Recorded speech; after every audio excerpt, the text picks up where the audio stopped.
What's going on, Not Move Nation? Welcome to the Not Move podcast. Today is November 5th at 3:51 p.m. Eastern Time. I'd like to say thank you to the supporters, followers, subscribers. Thank you guys so much. And a special thanks to the sponsors, BetUS, MyBookie.ag, Walmart.com, Open Goal, and the MLB and NFL Pro Shops. I am not a big fan of parlays, but I know a guy that is. Southgate's parlays, $15 per day, $49.99 per week. You should be able to scan that barcode at the top left-hand corner of the screen. That will take you to all of that information.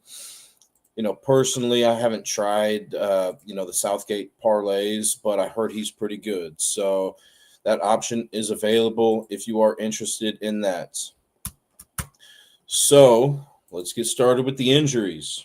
I see a lot of injuries. There's a lot of games on today in the NBA. We have 3, 6, 9, 11 games. So pretty full slate here. Anthony Davis, power forward / center for the Dallas Mavericks, out with a calf issue tonight. I'm also, to get this information, I'm looking at the daily fantasy app on FanDuel, and then it looks like they're pretty similar to rotowire.com, ROTO, wire.com. It almost looks identical, their injury updates. So just wanted to clarify where I'm getting this information from. Anthony Edwards, shooting guard / small forward for the Minnesota Timberwolves, questionable to play in this game with a hamstring issue. He did participate in shoot around this morning. Typically, when players participate in shoot around, they have a bigger likelihood to play in the game. But it's not 100% set in stone yet. Karl Anthony Towns, power forward / center for the New York Knicks, is questionable with an illness today. Zion Williamson, he'll be out for a little bit. He is out tonight, power forward for the New Orleans Pelicans. Austin Reeves, and what's going on with Zion? Hamstring issue. Austin Reeves, shooting guard / small forward for the Los Angeles Lakers, is out today due to an issue. So he'll be out tonight. That's big news. Sabonis, power forward / center for the Sacramento Kings, listed as questionable with looks like a rib issue. Stephen Curry, point guard for the Golden State Warriors, out with an illness tonight. Joel Embiid, out tonight due to rest. Center for the Philadelphia 76ers, LeBron James, is still out. Looks like he's expected to make his debut around mid-November is what I'm seeing here. Jamal Murray, probable with a calf issue, point guard / shooting guard for the Denver Nuggets. We had a player that was probable a few days ago, Giannis, and he ended up missing the game. It's pretty rare that I see that a player is probable and then doesn't play, but it does happen. De'Aaron Fox, he's still out, hamstring issue, the point guard for the San Antonio Spurs.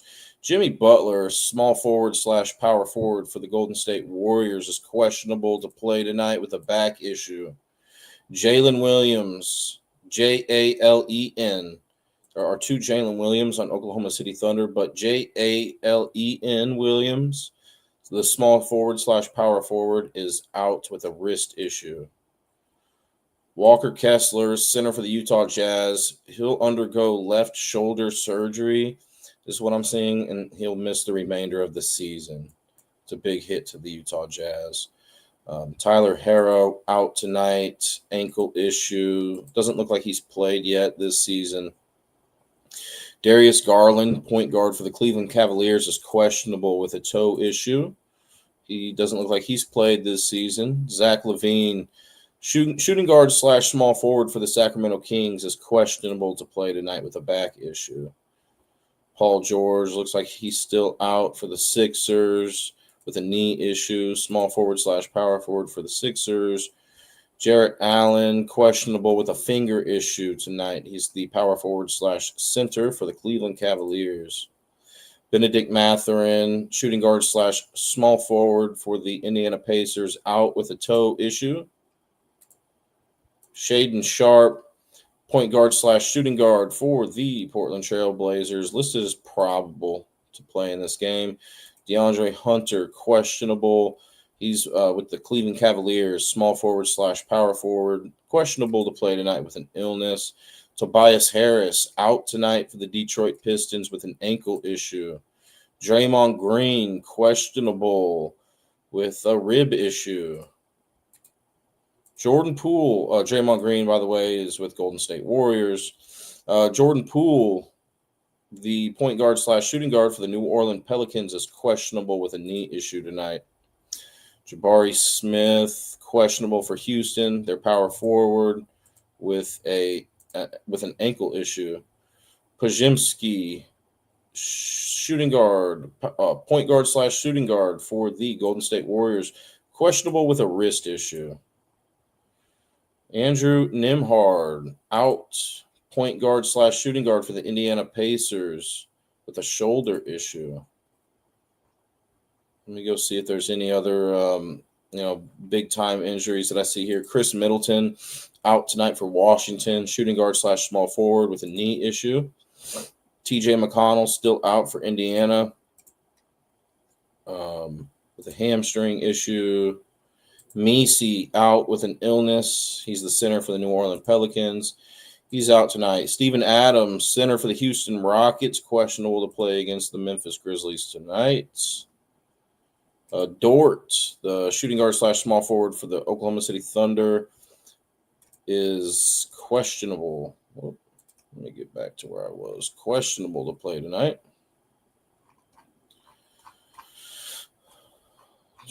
Let me just keep scrolling here. I know there were some big-time injuries, even though these players aren't not as valuable to their team. I mean, everybody plays a role. Let's see here. Okay, I thought I saw Al Horford was questionable, but it looks like they are going to potentially play him tonight. I don't see an injury tag on Al Horford anymore. He's the center for the Golden State Warriors. And, I mean, that looks like about it. So I'll refresh all of this whenever I'll refresh the injuries before I log out to see if we have any updates. But right now, I'd say the big ones to keep an eye on are Anthony Edwards, Karl Anthony Towns, Sabonis, Jimmy Butler, Zach LaVine, Darius Garland, Jarrett Allen, DeAndre Hunter, Draymond Green, Jordan Poole, Podziemski. So there are still a lot of things left up in the air. So, all right. I'm going to break down the games real quick. I didn't see anything that absolutely stuck out to me today. So my favorite play will probably be a combination of two picks today. But let me think about it throughout this show here. Philadelphia at Cleveland. I don't know about this game, but Embiid does have a 7-3 career record against Donovan Mitchell. Utah at Detroit. Utah has won the last 4 out of 5 games against Detroit. Utah has actually won the last 15 out of 20 games against Detroit. And Markkanen has a 3-1 career record against Cade Cunningham.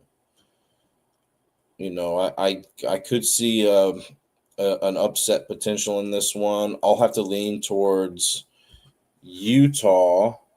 Let me check the spread. Last I saw, it was like 10.5 or something like that. Let me double check what it is here. Plus 9.5. Okay. Yeah, Utah plus 9.5. I'll lean towards that. Brooklyn at Indiana. Indiana's won 3 in a row against Brooklyn, but Michael Porter Jr. has a 6-2 career record against Siakam, which really comes to no surprise with MPJ playing most of his career, all of his career with the Nuggets, but this year with with Brooklyn. Thinking this might be one of my favorite plays here today. Indiana -6.5. Maybe take that down to 5.5. I'd feel more comfortable with Indiana Pacers at -5.5. That's at -135 on the book I'm looking at. I would say, as of right now, that's that's my favorite play. Washington at Boston. Boston's won 8 games in a row against Washington. Derek White has a 10-3 career record against McCollum. Jaylen Brown has a 11-5 career record against McCollum. I'd have to lean towards Boston winning that one by 13 plus points. They're -12.5. Minnesota at New York Knicks. I'm going to lean towards Minnesota plus the 3.5 on that one. There's a lot of people that have like revenge game potential in this one. You know, Karl Anthony Towns, who I think we said it was questionable, right? Karl Anthony Towns, Julius Randle. I think it's in a revenge spot tonight, if I'm not mistaken. Did he used to play for the Knicks? Julius Randle. I could have sworn. My brain is kind of gone right now from looking at all this data today. He used to play with the Knicks. So, revenge spot for him. DiVincenzo, revenge spot. So a lot of people playing against their former teams tonight in that game, Minnesota and New York. That'd be fun. I'm going to have to lean towards Minnesota plus that 3.5 there. Houston at Memphis. I'm not going to give a lean out for this one. I was thinking about Houston, but what concerns me is that Ja Morant has a 5-0 career record against Kevin Durant. And both of them look like they're projected to play tonight. So I'm not going against a trend like that. But Kevin Durant needs 5 more 3-point field goals to move into 13th place on the all-time 3-point field goals leaders list. He would pass Kyle Lowry.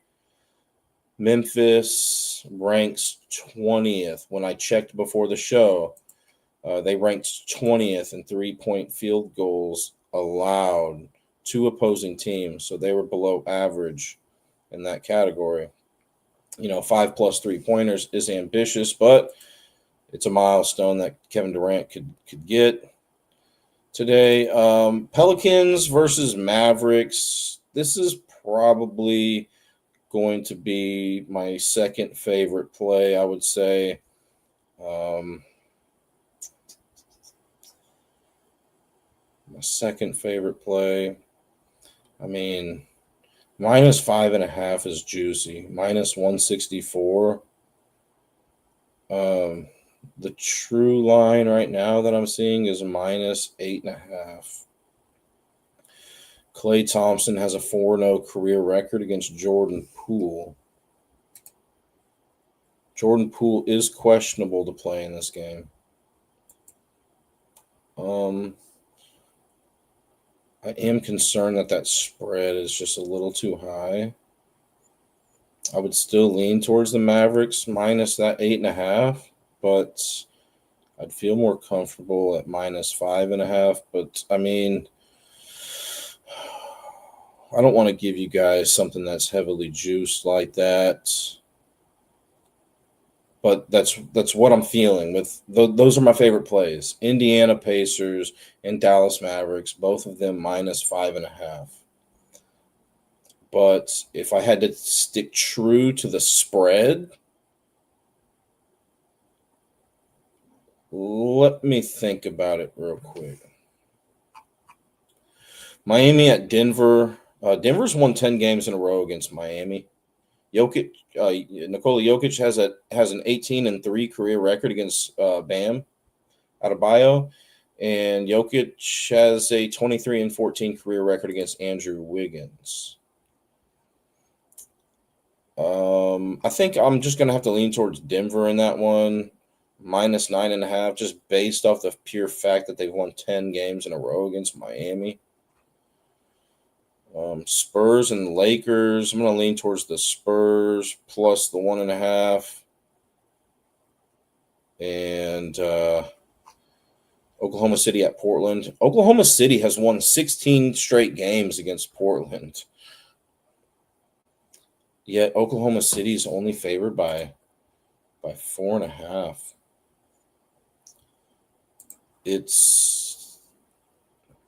That's pretty wild.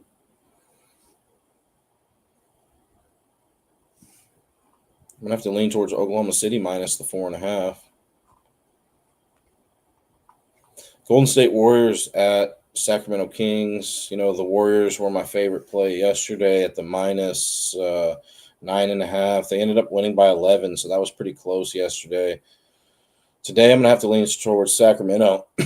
Sacramento minus the 1.5. And then Buddy Hield. I don't know if they have him listed for 3-pointers or not. I don't see it on this book that I'm looking at. But he needs 5 3-pointers to move into 15th place on the all-time 3-point field goals leaders list. He would pass Paul Pierce. And he used to play for Sacramento for a little while, too. So if Hield gets some run tonight,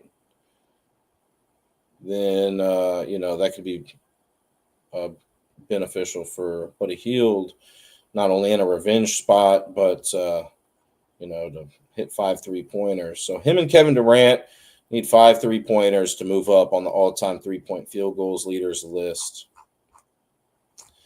So let's get back to the matter at hand here. What game do I feel most confident about today in the NBA?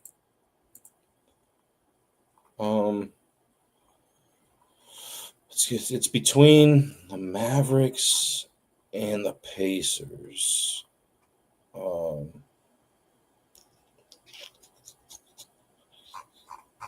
And I'm having a hard time to decide between the two. Indiana's 5-2 against the spread. Brooklyn's 2-4-1 against the spread. I don't like that Michael Porter Jr. has a 6-2 career record against Siakam, but I like that Indiana's won 3 in a row against Brooklyn. I do like that Klay Thompson has a 4-0 career record against Jordan Poole, but Jordan Poole is questionable to play tonight. Anthony Davis, Zion Williamson.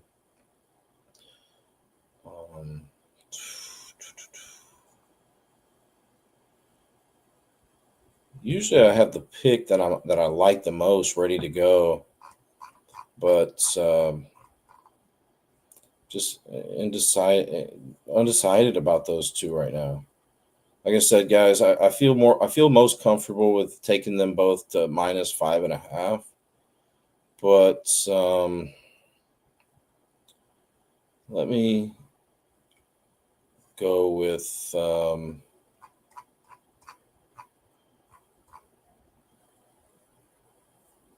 let me just look at these lineups real quick. Hope you guys are having a great day. Thanks for tuning in. I'll dive into some player props here in just a second.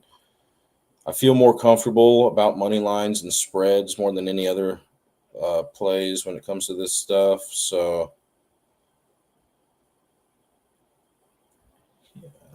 Dallas. I think I'm gonna roll with. Yeah, give me Dallas, the Dallas Mavericks minus the. What are they? 8.5 on this book. Let me go check this other book real quick.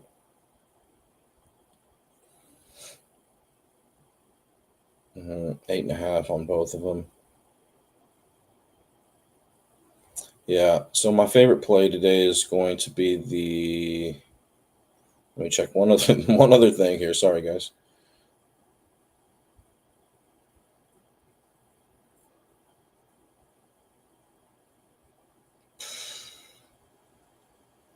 Yeah. Okay. Yeah. My favorite play today is going to be the Dallas Mavericks -8.5. Second favorite play. Indiana Pacers -6.5. I would feel more comfortable taking them both to -5.5. All right. Thanks for your patience there. So let's look at some player props here. Let's just go see where teams are vulnerable. Also, I may switch those picks. Just kind of depends on what happens throughout the course of the show. But it's very, very rare that I'll switch picks on you guys mid-show or near the end of the show. I think it's happened once since since football season started. But those are probably going to be set in stone for me there. Okay, so yeah, I wanted to look at defense versus position in the NBA. Let's go see who's allowing a lot of points per game to point guards. Indiana is allowing the most points per game to point guards. Which takes me to, it looks like Tyrese Martin. I'm not going to look at a player prop for him, but if you like him, you got that going for you. Orlando, I don't believe they play today. Portland allows the third most points per game to point guards, which leads us to what? SGA. Okay. So let's go check what SGA's points are listed at. SGA. I think he went under his points last night. I was kind of just listening to the show we had yesterday, and I think SGA got those assists that we were talking about and just barely went under the point total, if I'm not mistaken. So that was good. SGA over under 31.5 points.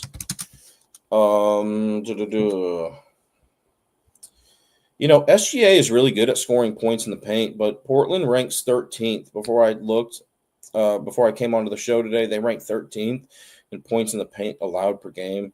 So I don't think that's necessarily beneficial for SGA tonight.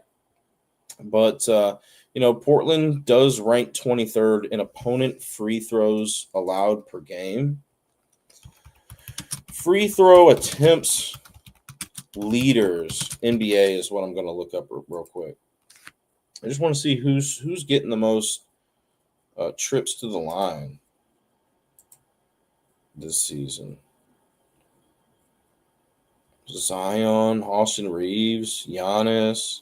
Surely SGA is up here. Yeah, he ranks 6th. So I think if you're looking for SGA points tonight, you got that going for you. But let's go look at SGA versus – I want to do a couple of search queries here. SGA versus Blazers statistics is what we're going to look up. And how many times has he had 32-plus points in the last 10 games against this team? 1 out of 2, 1 out of 3, 2 out of 4, 3 out of 5, 3 out of 6, 3 out of 7, 3 out of 8, 4 out of 9, 4 out of 10. So more times than not, he went under this line against Portland in his last 10 games. In his last 10 against Portland. All right, and then I want to look up SGA versus Drew Holiday, since that looks like that could be his primary defender tonight. And Drew Holiday used to, play with Boston and everything. So I just kind of want to gauge how he's done against Drew Holiday. He's gone over that line in his last 4 out of 5 games against Drew Holiday. 4 out of 5, or excuse me. Let me look at something else. He has an 8-5 career record against Drew Holiday, but yeah, he's gone over that in his last 4 out of 5 games, 4 out of 6, 4 out of 7, 4 out of 8, 4 out of 9, 4 out of 10 games against Drew Holiday. Now, a lot of those games that I mentioned there at the end were in 2020 or before, which SGA didn't have, he wasn't the player that he is today. So really, dating back since 2021, I think would be more fair. I mean, he's gone over this line in about 4 out of 6 games since 2021 against Drew Holiday. which is, beneficial. I could see him going over again, but I'm just worried because he doesn't have that strong points in the paint advantage. Also, I think the line is pretty well. It's competitive. It's projected to be a competitive game. 4.5 points.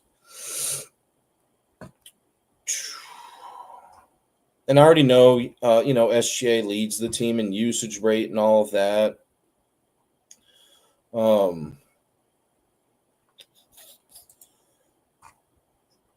I like the free throw aspect.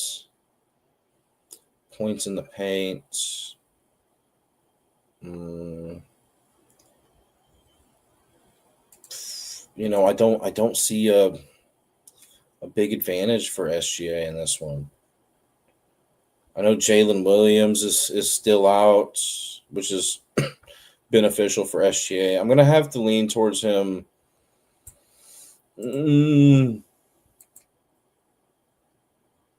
going to have to lean towards him. Let me look up one other thing.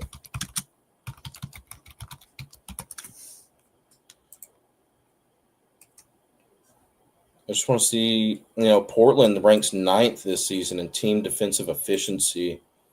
I'm going to have to lean towards him not going over the 31.5 points, SGA. All right. And if you guys have any questions, feel free to ask, okay? The Pelicans allow the 4th most points per game to point guards. So Cooper Flagg, I believe, is going to be the projected point guard for Dallas tonight. So if you like Cooper Flagg props, you have that working with you. I'm not going to look it up because Cooper Flagg is a rookie and I don't have any historical data for him. But, some of you may be a little bit more hip on these rookies than I am. So if you like Cooper Flagg tonight, scoring points, you do have that working for you. The Memphis Grizzlies, according to fantasypros.com, allow the 5th most points per game to point guards. So if you like Amen Thompson tonight for Houston, that is the projected point guard. Let's go look at it. Amen Thompson, over under 17.5 points. Amen Thompson, over under 17. Haven't seen 0.5 points. One of Amen Thompson's strengths is points in the paint, and Memphis has done a good job at limiting that this season. They rank 9th best in points in the paint allowed per game. So, right there just kind of makes me a little hesitant on it. And then Amen Thompson versus Grizzlies statistics. Let's go take a look at that. How many times has he had 18 or more points against Memphis? 3 out of 5 career games. He's gone over that line. He's gone over. Then what about his usage rate? Rockets player usage rate is what I'll type in my search engine here. Kevin Durant, Şengün, and then Amen Thompson. Amen Thompson's at 22.2% usage rate. That's not very, very high. So I kind of just want to look at somebody else, from a different game. So let's just match him up with Cooper Flagg real quick, just to give you a comparison on the usage rate for both of these teams and for both of these players. So Cooper Flagg has a 20-point. They have the same over-under on point total tonight, right? But Cooper Flagg has a 20.2% usage rate, whereas Amen Thompson has 22.2%, which you would think, Amen Thompson is the bargain here. But with Anthony Davis being out tonight, I could see Cooper Flagg seeing an increase of usage. The question is how much. I think that puts him right up there with Amen Thompson, if not maybe a little bit ahead in regard to usage. But you know, Dallas has D'Angelo Russell, Klay Thompson. It's not a very similar situation, to be honest with you, because Durant and Şengün average 35, 37 minutes per game, and these other guys, uh, long story short, it's not a good comparison. Let me try to compare it to somebody else with the same point total. Michael Porter Jr., 17 and a half. Brooklyn, do they have any big injuries tonight? Not really. So I think that's going to be a more accurate comparison. Comparing Michael Porter Jr. and usage rate. Okay, here we go. I mean, so Michael Porter Jr., he's got a 27.2% usage rate. And the only person that's above him is Cam Thomas, whereas Amen Thompson has two other guys above him. Now, Amen Thompson is probably in a little bit more favorable situation than Michael Porter tonight, though. So Michael Porter is projected to be the power forward, but Indiana allows the second most points per game to power forwards. But the thing about Indiana is that one of Michael Porter Jr.'s strengths is that 3-point shot, and Indiana's done great at defending against power forwards making 3-pointers. They rank second best in defending against that. So they also rank fifth best as a team in limiting 3-pointers. But man, it seems kind of low there for Michael Porter, to be honest with you. Just the fact that Indiana allows the second most points per game to power forwards. Almost the same situation as Amen Thompson.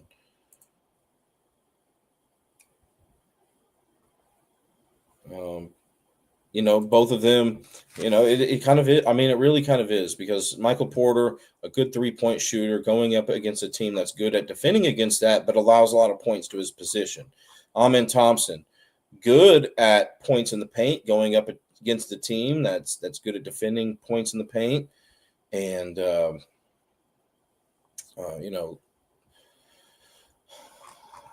I think Michael Porter's got a chance to go over that line.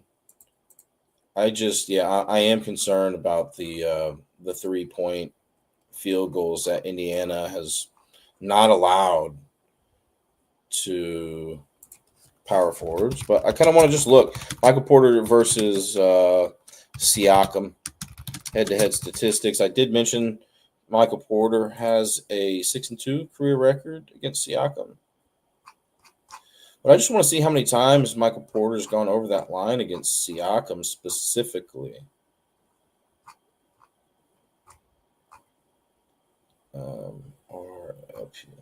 Porter. 6-2 MPJ. He's gone over that line in 1 out of 3, 2 out of 4, 3 out of 5, 4 out of 6, 5 out of 7, 5 out of 8 games against Siakam. I see a game here. He shot 5 for 6 from downtown against Siakam, 4 out of 6, 5 out of 9. The most recent games, he struggled a little bit, 1 for 4, 1 for 5, 2 out of 7. But some of these other games back in 2023, he did really well. So, yeah, I kind of like these Michael Porter Jr. points tonight. But let's see if we can find something a little bit more appetizing here. I'm seeing that Minnesota allows the 6th most points per game to point guards to play in the Knicks tonight. So what, Brunson?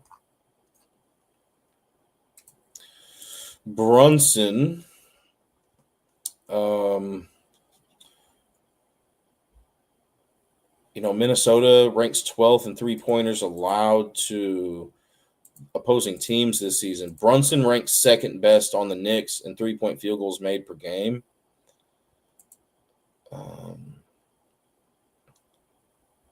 want to know how Brunson does, how Minnesota defends against three-point field goals to point guards. They're below average. So if you're thinking Brunson tonight, I think you got a couple of things working for you here. Let's go check what his line is. Jalen Brunson over under 27.5. I'm leaning towards Minnesota in this game. So, I mean, yes, Brunson could still get his points and lose. But just based on that alone, typically I want to go after players where I feel like that team's going to win. But let's go look up Brunson versus Timberwolves statistics. How many times has he had 28 or more points against the Wolves in his last few games against them? He hasn't gone over in his last 3, 4, 5, 6, 7, 8 games against the Wolves. He's only gone over in 1 out of his last 10 games against the Timberwolves. I think that's good enough for me to say that I like the under there. When I see a trend like that, obviously there's some more stuff that we could look into. Maybe Brunson versus Julius Randle head-to-head statistics. I know that won't be his primary defender, but I think it's worth looking into just because Julius Randle hasn't always played with the Timberwolves. So let's look at Brunson versus Julius Randle. Let's just see if there's any, maybe Brunson has scored 50 points in every game. I don't know. I see some crazy trends sometimes when I do a little bit more in-depth research. I remember there was a play last year where, Klay Thompson had gone over a certain amount of point total in his last 17 games against some random bench player, and it ended up he ended up going over that line. So if I have time, I like to look into that type of stuff. But, Brunson has never gone over that point total against Julius Randle in 2, 4, 6, 8, 10 career games against him. So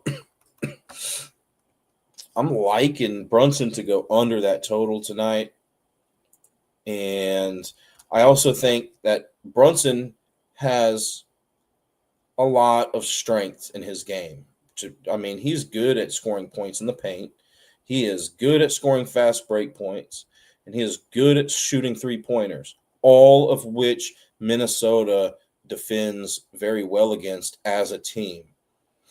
They rank 5th best in fast break points allowed per game, 10th best in points in the paint allowed per game, 12th best in three-point field goals allowed per game. The only way that I think, and I don't think Brunson's probably even played DiVincenzo. I can look it up, but I don't think I'm gonna find anything that I'm really looking for there. No, but if they have played each other, if you can find that information, maybe that could be beneficial for you. Let me see if I can have it here. DiVincenzo.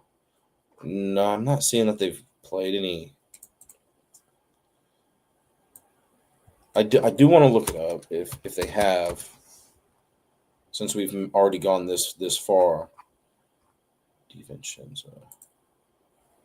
Brunson has a 4-1 career record against DiVincenzo. Brunson has never gone over that point total in 5 career games against DiVincenzo. So, yeah, that's probably the best prop that I've seen today. Brunson under the 27.5 points. I was looking at the fantasypros.com defense versus position, and I saw that Minnesota has allowed the 6th most points per game to point guards, which is why I started looking into this Brunson prop. But, man, he has really bad history against DiVincenzo, against the Timberwolves, against Julius Randle, and I think Minnesota is going to cover. So Now, let's say Karl Anthony Towns is out. Right now he's questionable. Yes, Brunson could get some more run. That's the thing. So, if Karl Anthony Towns is in, he's questionable. Waking up under the weather is what I'm seeing here. This is why it's important, and I try to get as close to tip off as I can to do these shows. But this is why. You got some big time players that are questionable right now that could impact, in a major way. So,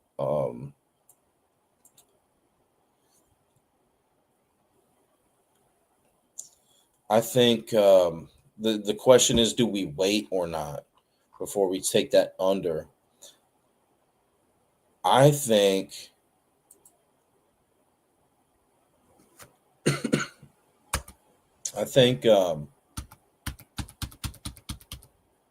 Karl Anthony Towns is going to be eager to play in this game. I think he'll do everything he can to play in this game. So, 27 and a half.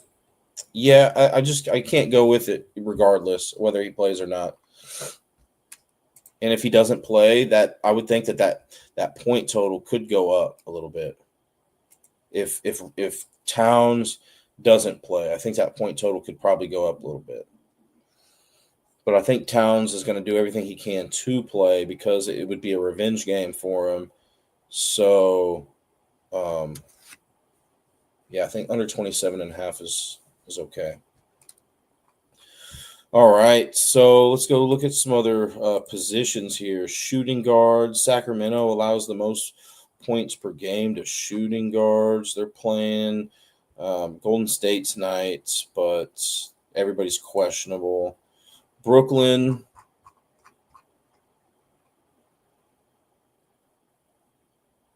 allows the second most points per game to shooting guards this season.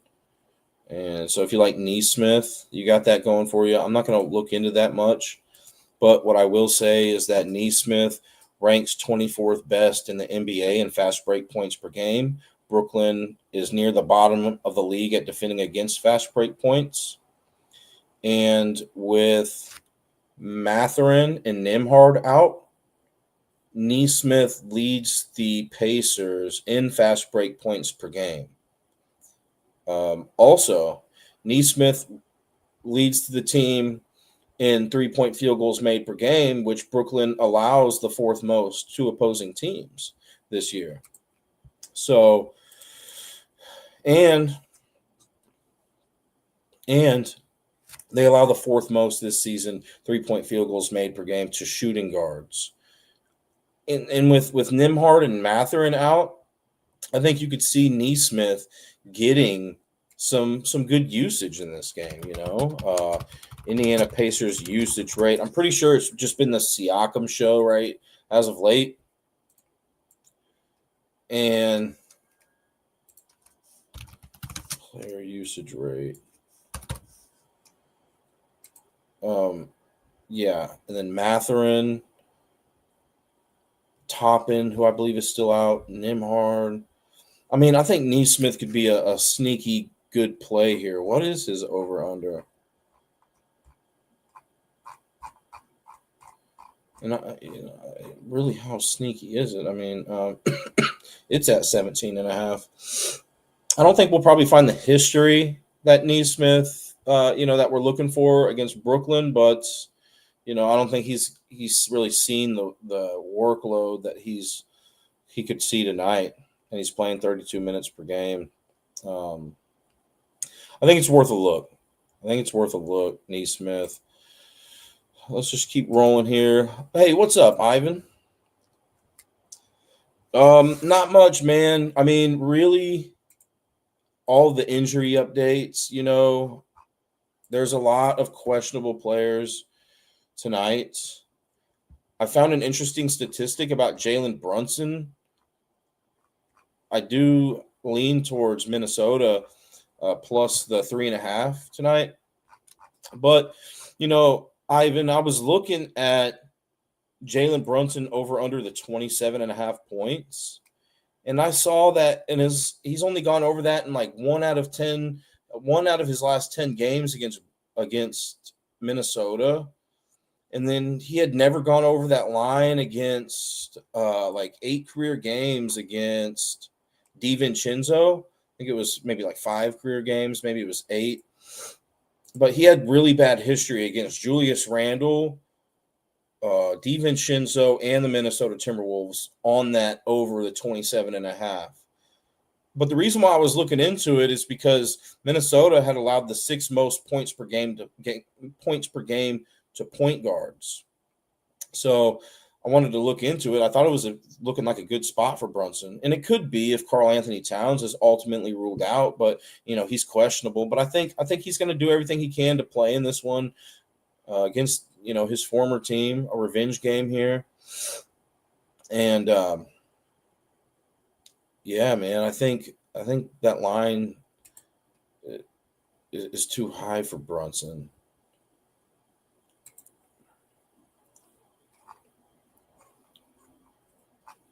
And then SGA, I think I was leaning towards under his points. Also, Jalen Brunson has a lot of good things about his game. He's a good points in the paint scorer, a good fast break point scorer, 3-point shooter, which Minnesota does well at defending as a team on all of those categories. So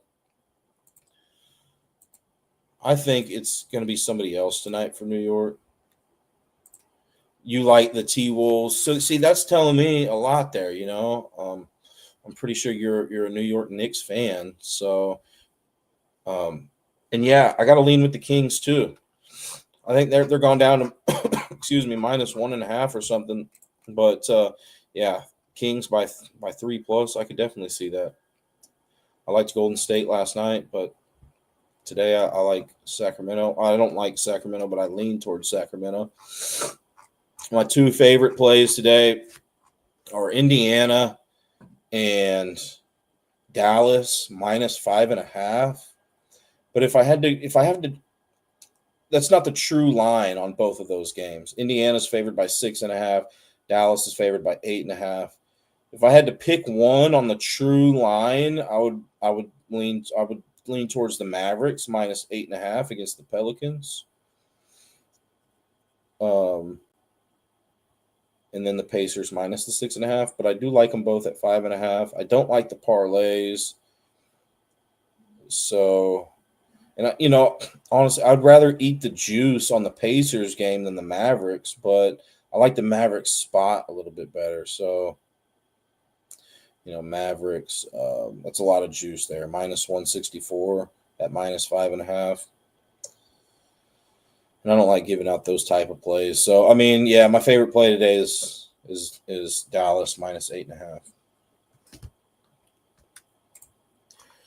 Klay Thompson has a 4-0 career record against Jordan Poole. Some other aspects of that game, but let's keep looking here for player props. Thank you guys for joining today. Hope you guys are having a great day. If you guys are interested, in the promotions, the deals that we have going on, feel free to scan that QR code up there. It'll take you to where you need to be. Just scroll down a little bit if you wish. Okay, so let's continue here. Utah Jazz allow the 3rd most points per game to shooting guards. Duncan Robinson. I think I saw I know he's a pretty good 3-point shooter. It looks like he's in that starting lineup tonight. And Utah has allowed the most 3-point field goals per game than any team in the league. So if you like Duncan Robinson on those 3-pointers tonight or points, I could see that.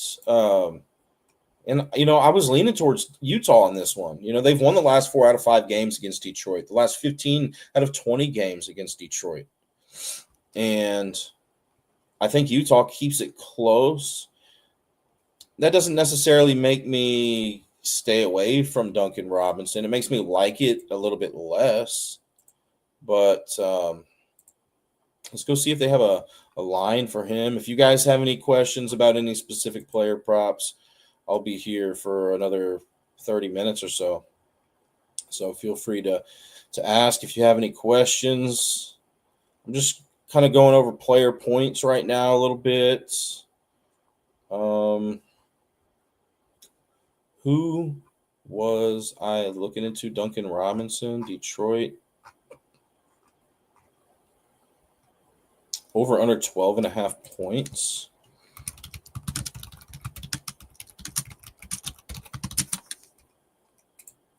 Let me close some of these tabs here. Duncan Robinson versus Jazz statistics. How many times has he gone over that line? He's gone over that line in 1 out of 2, 1 out of 3, 1 out of 4, 1 out of 5, 2 out of 6, 2 out of 7, 3 out of 8, 3 out of 9, 4 out of 10. 4 out of his last 10 games against him went over. And then what about to his specific position, that shooting guard position? I did mention that Utah allowed the third most points per game to his position. They also allow the most three-point field goals made per game to shooting guards, which is what Duncan Robinson is projected to play tonight. So that fits right into Duncan Robinson's arsenal. 3-pointers. Looks like he's made 3. I'm just going over these recent game logs. 0, 3, 2, 3, 1, 6, 1, 4. To give you an idea of how many 3-pointers that he's making. And Detroit Pistons player usage rate we can go look at. We can also go look to see if Duncan Robinson is scoring more this season. He's not averaging. He's actually getting some good minutes. He's just not getting that usage. How many games has Tobias Harris been out? Is this just his first game being out? Let me go look. He missed the last game. And what did Duncan Robinson do in that one? I know he doesn't have the exact same matchup, but I just kind of want to get an idea. I mean, he played 39 minutes in that game. The only game that Tobias Harris was out this season. Duncan Robinson played 39 minutes, which is the most minutes he's played this season in a game. Now, he only scored 11 points against Memphis, but when I look at Memphis defense, they ranked 20th in 3-pointers allowed per game. So they were still below average. And then to his specific position, Memphis was slightly below average at defending against it. What did we say his line at? What was that, 12.5? I don't want to get stuck on it for too long, but yeah, I think it's a decent spot for him. I'm leaning under for Trey Murphy, PRA. Yeah, let's go check it out. New Orleans Pelicans. Trey Murphy. New Orleans Pelicans. Trey Murphy. PRA. Let's go look at what the PRA is. PRA over under. PRA over under. Trey Murphy. Excuse me. 29.5. Trey Murphy over under 29.5 PRA. For those of you that don't know what PRA is, I'm sure you do if you're tuning in, but if you don't, it's points plus rebounds plus assists. So we're going to look into that for Trey Murphy. Right off the top of my head here, I'm worried about Dallas's fast break points allowed per game. Murphy's the best on the Pelicans in fast break points per game, and Dallas is second worst in the league at defending against fast break points. But I don't think that is too detrimental to taking the under here, because there's not too many fast break points that players score per game. Typically, players are going to the points in the paint leaders in the NBA score a lot more points than the fast break points per game leaders in the NBA. So there's basically what I'm saying. There's less points accumulated typically in with the fast break. But I also see that Murphy is a good 3-point shooter. With that being said, the Mavericks are the best team at defending against the 3-point field goals made per game. Okay. And then Murphy is projected to be the small forward tonight. And the Mavericks, let's just go see. We got to talk about points, rebounds, and assists, right? So the Mavericks rank 8th best in defending against his position in points per game. 8th best in points per game defense, Dallas is, against small forwards. And then rebounds per game, Dallas ranks worst. Rebounds per game allowed, Dallas ranks not just worst in the league, but worst at his specific position. Worst at the rebounds. And then assists, Dallas is about average. Dallas is about average at defending against assists per game. 2 small forwards. So Trey Murphy,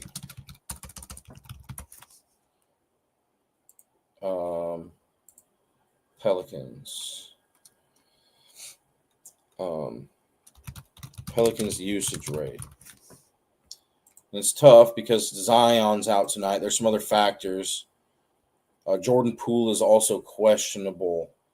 So, I mean, look, if we already know Williamson is out. If Jordan Poole is out, he is questionable to play in this game. If Jordan Poole is out, the next guy up is going to be Fears and Trey Murphy, according to the usage rates.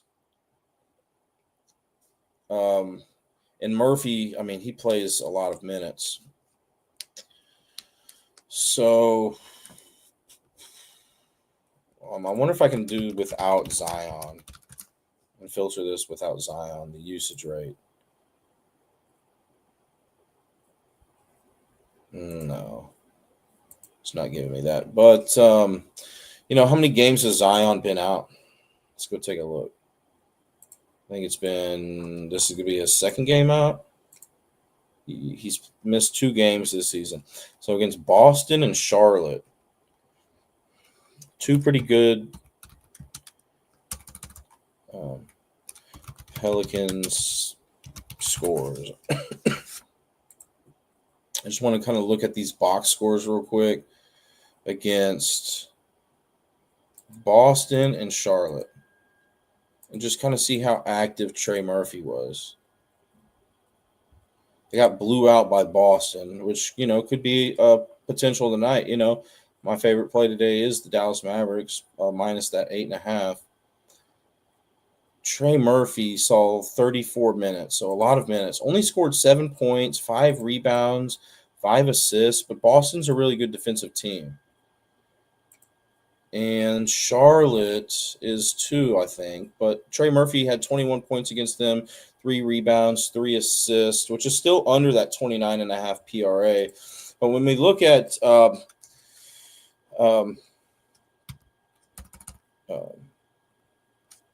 NBA team defensive efficiency, We see Boston ranked 10th, Charlotte ranked 25th, and Dallas ranks 8th. So out of the 3 games that Zion has missed, including this game tonight, this is the toughest defensive team that they're going up against. But Anthony Davis is out. So how many games has Anthony Davis missed? I mean, he's missed the last 2. Really 3. But I trust that defensive efficiency, team defensive efficiency rating for the most part. I think it could go down a little bit with AD being out. But let's go look at Trey Murphy. Trey Murphy versus Mavericks statistics here. How many times in his last few games has he gone over this line against Dallas? He went over that line in his last 3 games against them. 3 out of 4, 3 out of 5, 3 out of 6, 3 out of 7, 3 out of 8, 3 out of 9, 3 out of 10. But his last 3 games, he's gone over that against them. I'm just a little scared that he's going to be called to score points tonight. I would feel a lot more confident in it if Jordan Poole plays in this game.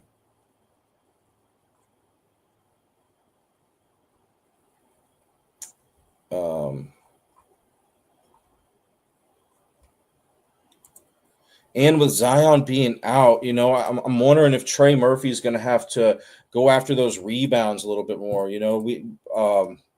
What did I say? That Dallas allowed the most rebounds per games to small forwards, and Trey Murphy's capable of that.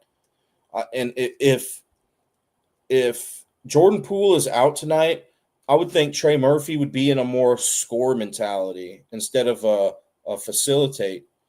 So, and and I think he's maybe in a rebound mindset right now too, with not just Zion being out, but Messi.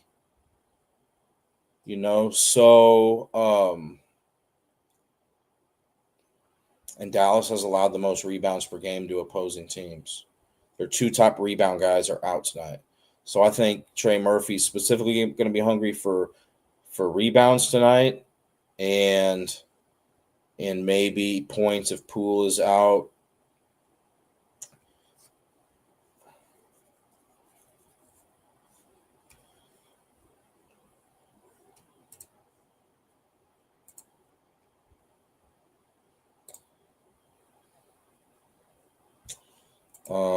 What else could we look at here? What about Trey Murphy versus Klay Thompson statistics? Trey Murphy versus Klay Thompson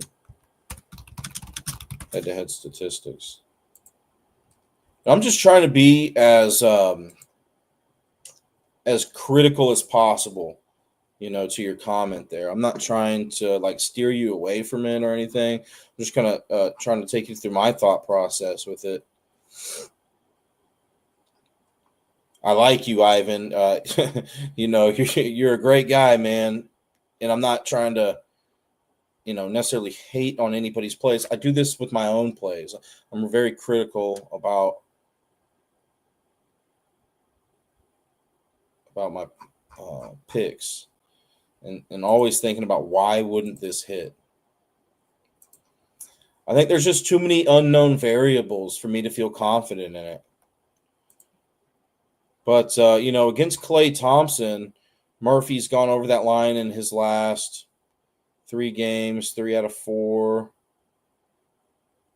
4 out of 5, 4 out of 6, 4 out of 7, 4 out of 8, 4 out of 9 against Klay Thompson, 4 out of 9 career games.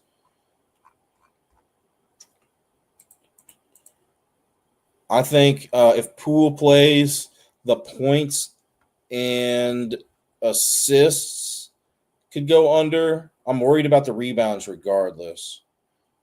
But if Poole sits, I'm worried about the points.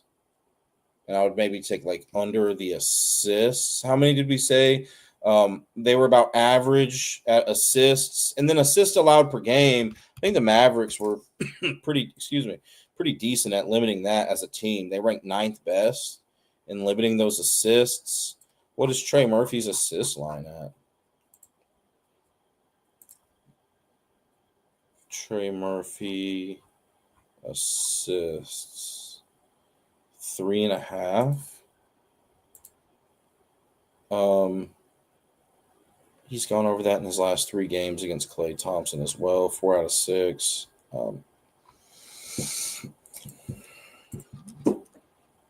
Yeah. Anyways, yeah. Hopefully that helps you out, man. I'm just worried if Poole doesn't play that he's gonna be one of the main focal points. But there's always that potential that Dallas just blows them out of the water, which is what I'm hoping for. Because my favorite pick today is the Mavericks minus 8.5. So I'm sure hoping that they blow them out of the water. But anyways. Yeah, if you guys have any other questions, feel free to ask. Oh, something else we could do real quick. Trey Murphy statistics. We can go look to see if he is focused on scoring points more this season, rebounds, or assists. And what I can say is that his points per 40 minutes is down this year compared to his previous 3 years. Once again, I just think that could change tonight if Poole is ruled out. His rebounds per 40 minutes is tied with the highest in his career, his rookie year, at 6.8 rebounds per 40 minutes. And then the assists per 40 minutes is at a second all-time high for him, 3.9 assists per 40. So looks like he's really zoning in on the rebounds and assists, but that could change if Poole's out. And, I do think he's got that 3-point potential. We already kind of talked about that, but Dallas has done good as a team at defending against that, and they've done good at defending against his specific position at defending against that. But he does have that fast break points advantage that I'm a little worried about. So let's go see if we have any player injury updates here.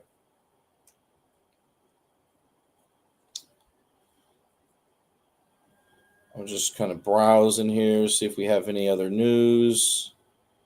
Just refresh the page here. I don't really see anything. Okay. Right on, Ivan. Yeah, I do think the Spurs could possibly get the dub tonight. I'm leaning towards the Spurs to cover. Do they get the dub? I think it's definitely possible. Who are the Spurs? Who are the Lakers missing right now? They're missing Austin Reeves, LeBron James, and I know that the Spurs are missing Fox, but I feel like LeBron and Reeves are more important to the Lakers than Fox is to the Spurs, and Wemby's been playing real good. I got to lean towards the Spurs at least covering, man, and typically whenever I like a team to cover, I like to sprinkle the money line. So I do think the Spurs could get that win, man.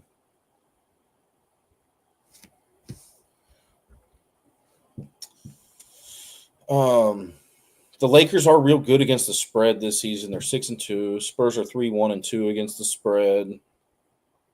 What about? Let's do like an interesting search query here. What about like Marcus Smart versus Harrison Barnes? Smart versus Harrison Barnes, head-to-head history. Let's go see if like one of them is like 17-0 against somebody. Marcus Smart and who was it? Who was I trying to do? Marcus Smart and Harrison Barnes. Marcus Smart has a 13-5 career record against Harrison Barnes. But I mean, obviously they've played for different teams and stuff. I wouldn't look too much into that. but I do think that stuff is kind of worth looking up. I think it was just a couple days ago. There was somebody with a 17-1 record against another player for another team, but the person who had one win, their team ended up winning. So I just like the way the Spurs have been playing, man. And what about Doncic versus Wemby? Head-to-head statistics here. Doncic is 4-0 against Wemby. So I'm a little concerned. Doncic, if you're looking for a triple-double tonight, potentially, I mean, Doncic has 2 triple-doubles out of 4 career games against Wemby. Wemby doesn't have any. I don't think Wemby has very many triple-doubles, period. How many triple-doubles does Wemby have? 3 career triple-doubles.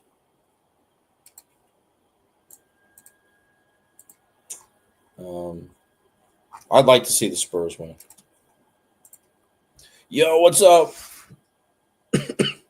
Jokic, 22.5 rebounds plus assists, but haven't placed yet. What's up, Sam Laura? M3, what's good, M3? Good to see you. Good to see you.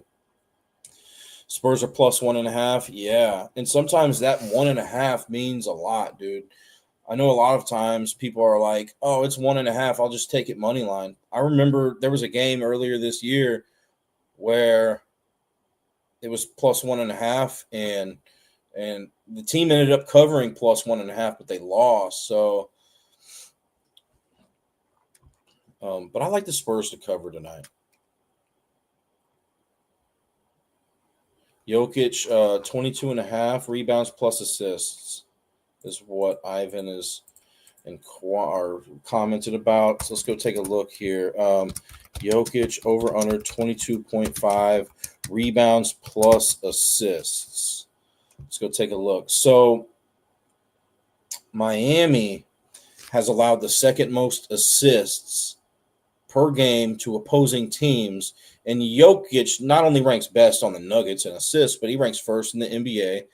And then rebounds per game, Miami has allowed, they rank 15th, so they're about average in allowing team rebounds. Jokic ranks third best in the NBA in rebounds per game.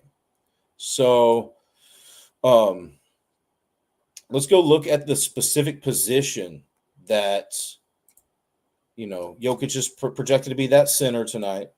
And when we look at fantasypros.com and filter this by rebounds, I want to see how many rebounds Miami is allowing to centers. Miami is slightly above average at preventing rebounds to centers this season. And then assists to centers, Miami is third best. So, but let's go look at Jokic versus Heat history.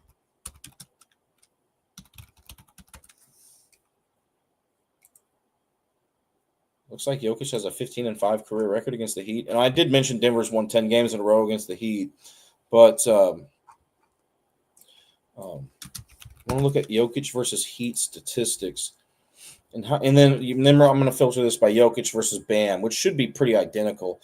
But, how many times has Jokic gone over that line in his last few games against Miami, his last 10?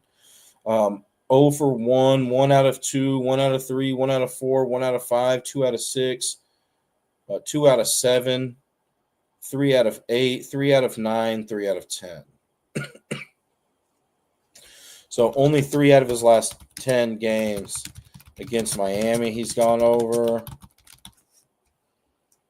And then I'm sure against Bam it's going to be pretty much identical, But what about against Andrew Wiggins? Because Andrew Wiggins hasn't always played for the Heat. Let's see if there's any, correlation with that. Maybe Jokic has gone over that total in every career game he's ever played against Andrew Wiggins.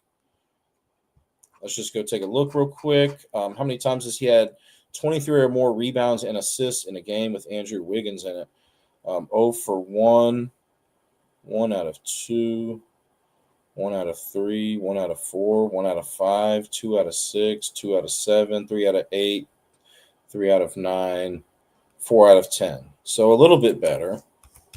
But and with the Nuggets, favored by 9.5 tonight, this game could potentially be a blowout. I did mention the Nuggets have won 10 games in a row against Miami. Jokic has an 18-3 career record against Bam.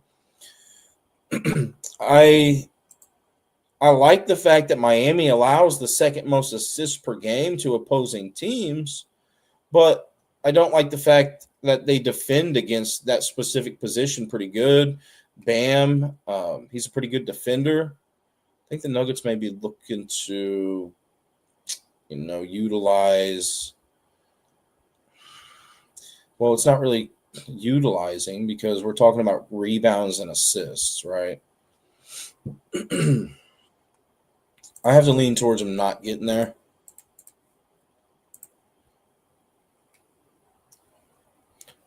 Yeah, I would lean towards the under on that. Under 22.5 rebounds plus assists for Jokic tonight. Over or under in that Spurs game, M3. Spurs and Lakers. So let's go take a look at over or NBA against the ATS is what I'll type in the search engine here. It takes me to teamrankings.com. Then I'm going to look for the over-under trends. The Lakers are the best team in the league to the over right now. Excuse me. The Spurs are 2-4 to the over. And the Lakers are 7-1 to the over, which is the best in the league. And then let's go look at the. Now I'm not really comfortable with total points in the game, but I'll walk through it with you guys here. 226.5 is what I'm seeing for that over under. And so what I'm going to do here is, and Reeves is out tonight. Reeves, LeBron, De'Aaron Fox. But what I'll do here is just look at points per game NBA. All right. Points per game in the NBA.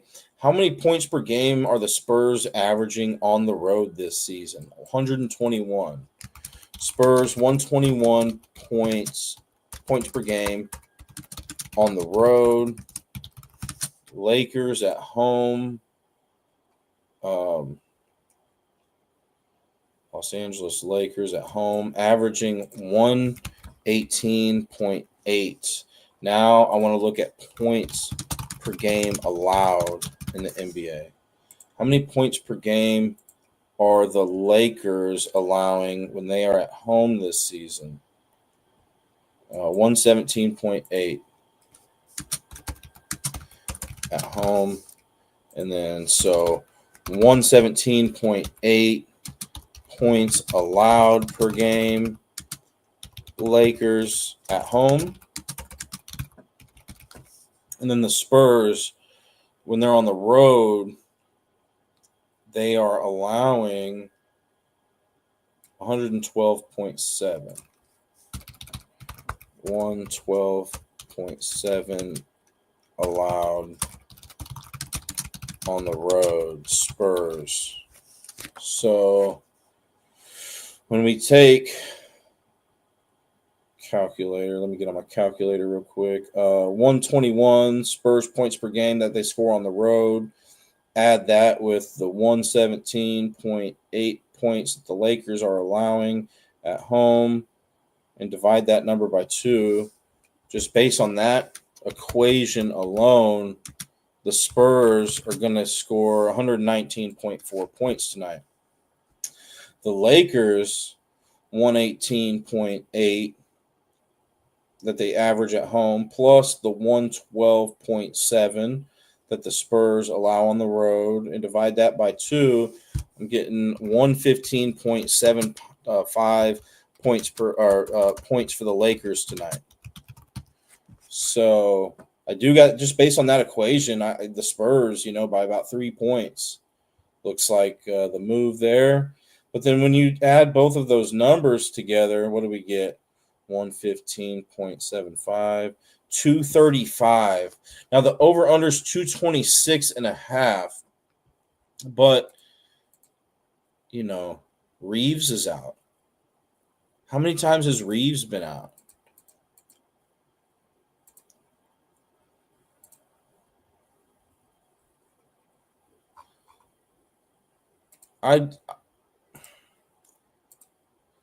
Reeves was out one game at Portland. Lakers versus Blazers. I just want to look at how many points were scored in that game. The Lakers still put up 123. And when I'm looking at team defensive efficiency ratings, which measures how good a team is defensively, Portland ranks 9th. The Spurs rank 2nd. So I feel like the Lakers are going to score a few less points.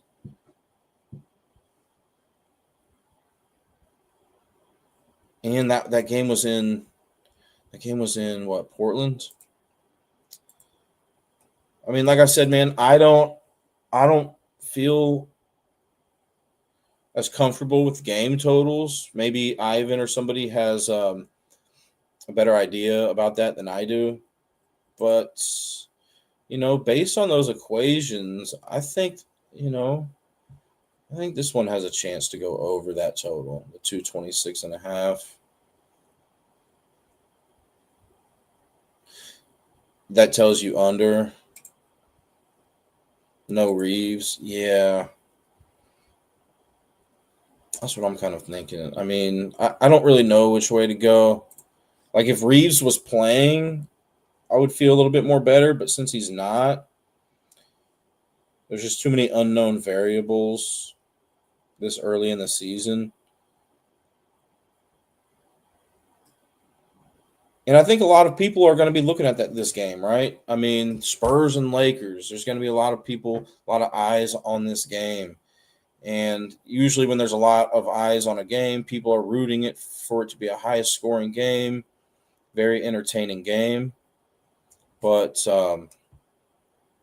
and the Lakers are 7-1 to the over. So I think naturally people are going to be like, oh, man, yeah, give me the over in that. And a lot of people, honestly, probably don't even know Austin Reeves is out. So, and I don't even think they really care. But, San Antonio is a very good defensive team. So, I mean, hopefully that helps you out, man. I don't really feel comfortable either way in it. But, yeah, the Spurs are playing good ball right now for sure. Yeah, I got you, Ivan. One more. Alex Sarr, 8+ rebounds against the Celtics. So I think I was looking into that, and I think it looked kind of decent there, Ivan. Let me double check it, though. Yeah, Boston has allowed the 3rd most rebounds per game to opposing teams. Alex Sarr ranks 1st on Washington in rebounds per game, and he ranks 22nd best in the NBA in rebounds per game.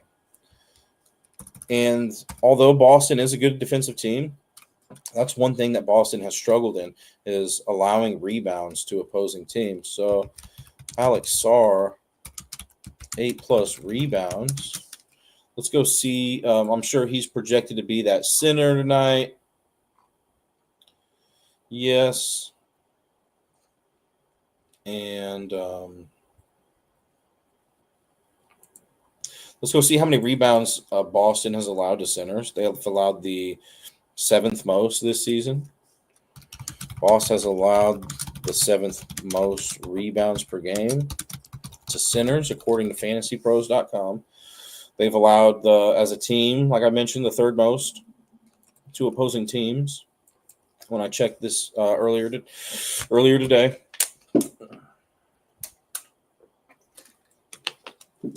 Okay. Now let's go look up Alex Sarr versus Boston statistics. How many times has he had 8+ rebounds against this team? 1 out of 4 career games. and he hasn't played them recently. I want to see if Alex Sarr is rebounding at a higher rate this season compared to other years. Or I guess against his rookie year, which was last season. Yeah, so he's doing everything better so far: points, rebounds, and assists this season. How many minutes per game is he getting? Alex Sarr, Washington. How many minutes per game is he getting? And man, he's gotten 8+ in what, Ivan? 1, 2, 3, 4, 5, 6 out of 7 games this year. Minutes, 25 is the lowest amount of minutes that he's had.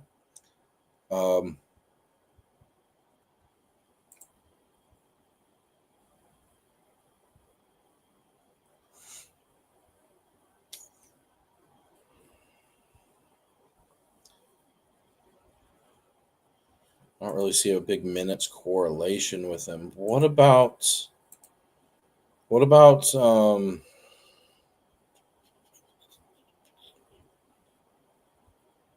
Middleton being out tonight?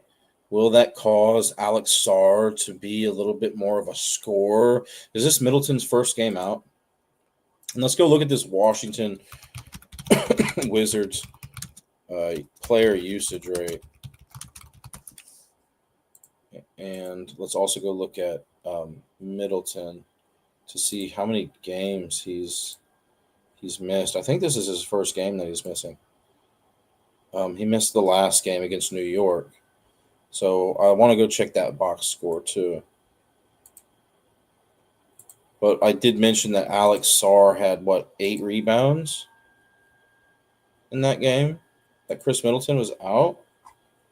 Let me just take another look here. Yeah, against New York, he had 8 rebounds, 19 points. How is New York against those rebounds? Rebounds allowed per game in the NBA. The Knicks have allowed the 4th fewest, and he's going up against a team who's allowed the 3rd most today in a similar situation. And then who's he playing against, Alex Sarr? Tonight, Boston. The Knicks they're about average in rebounds allowed to centers this season, whereas Boston ranks worse than that. So if he got it against the Knicks without Middleton, it makes me feel good about him getting it here tonight.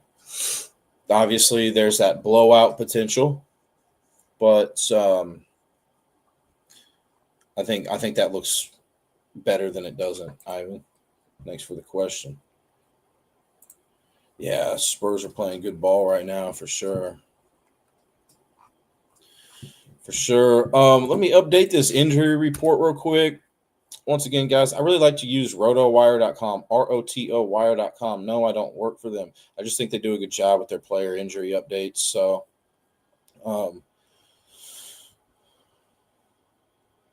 and I think it's identical with the FanDuel Daily Fantasy app and their injury updates. We're still waiting to see if Anthony Edwards is playing, Karl Anthony Towns, Jordan Poole, and is there really anybody else? I mean, there's a lot of guys for Cleveland.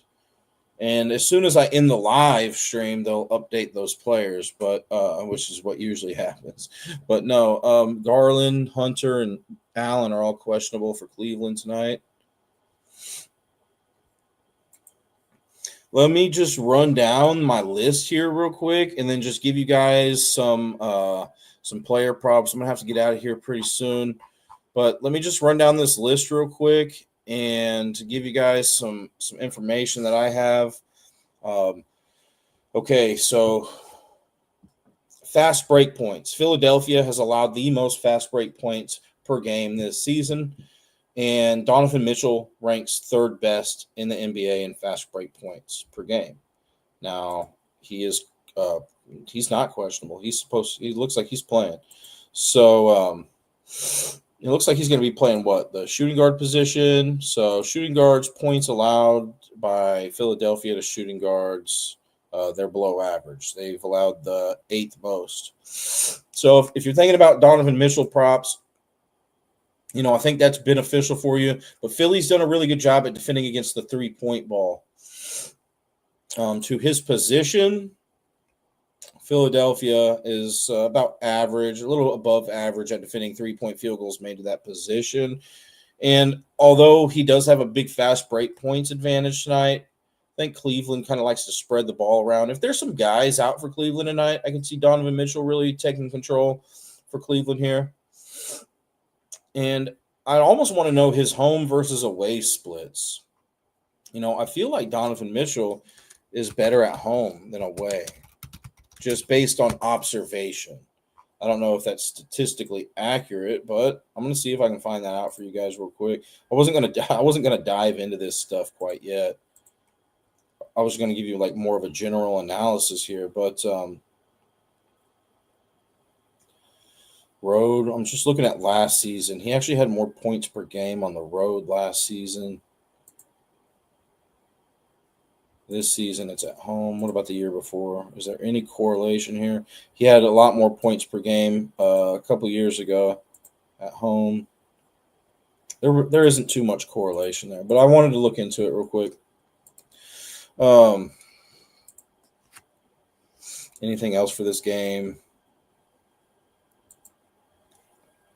Maxey. I think Maxey could maybe have some good 3-point shots, but how has Cleveland done against the point guard position at limiting? They've done a good job. I don't know about Maxey tonight.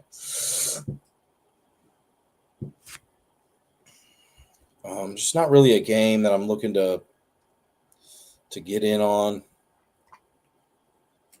Let's see what else we got here. I mentioned Duncan Robinson, 3-pointers could be beneficial tonight since the Jazz rank worse in 3-point field goals allowed per game, and I think they allowed the most to his specific position. So I think that just sets up well for him. Cade Cunningham assists is a prop that I would be interested in looking at, simply because the Jazz have allowed the 3rd most assists per game this season. Cade Cunningham ranks 3rd best in the entire NBA in assists per game. And Utah has allowed the 2nd most assists per game to the point guard position, which is what Cade Cunningham is projected to play tonight. Definitely something that I would be looking into. I don't know what his line is, but my time's limited. But maybe you guys have a little bit more time. I'll be looking at some other stuff throughout the day. I got to do something here in a second. Also, I just want to mention that Detroit allows their opponents to go to the free throw line more than any other team in the league.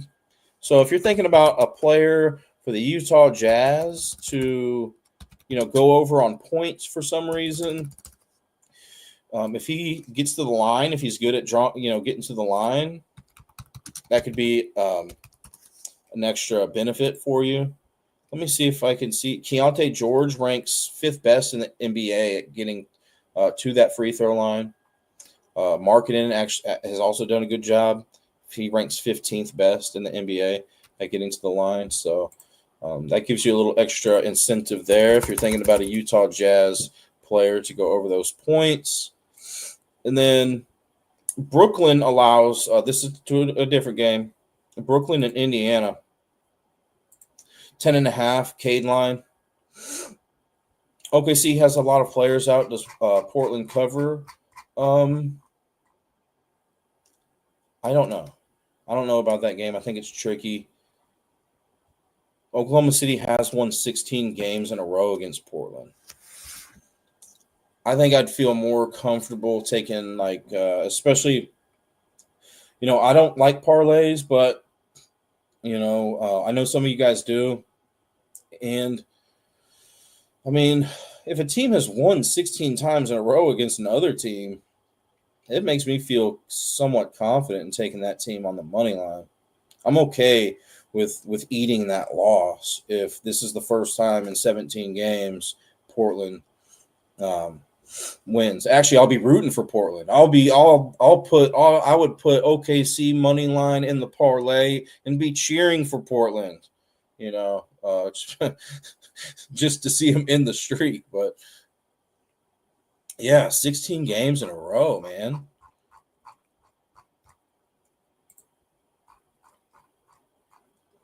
But yeah, I think Cade definitely worth looking into there. I talked about Indiana, and I keep going back to this guy, Siakam. I don't know what his line is at. I think it's probably pretty high now. And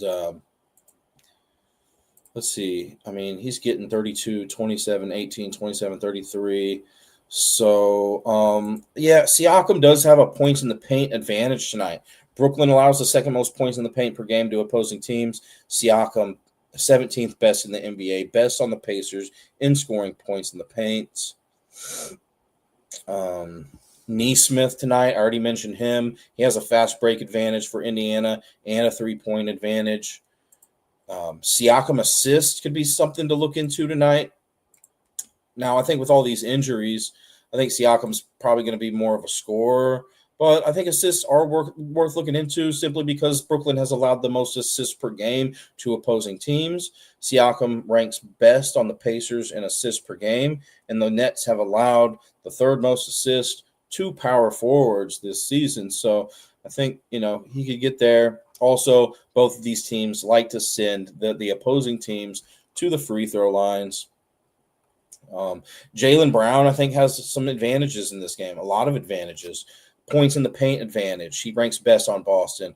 And Washington's bad at allowing that. Washington's bad at allowing fast break points, which Brown is good at, and three-pointers, which Brown is solid at. And Brown is projected to be the small forward tonight. Washington has allowed the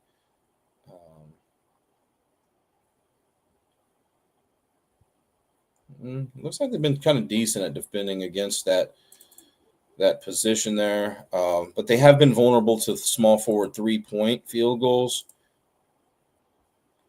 So, but I do think he's in a good spot. Pritchard, White, basically, assist. I mean, Washington allows a lot of assists per game, just everything. All right. My only concern with taking any Boston player tonight, and I do like Boston in that game, but my concern about taking any Boston player tonight is that blowout potential.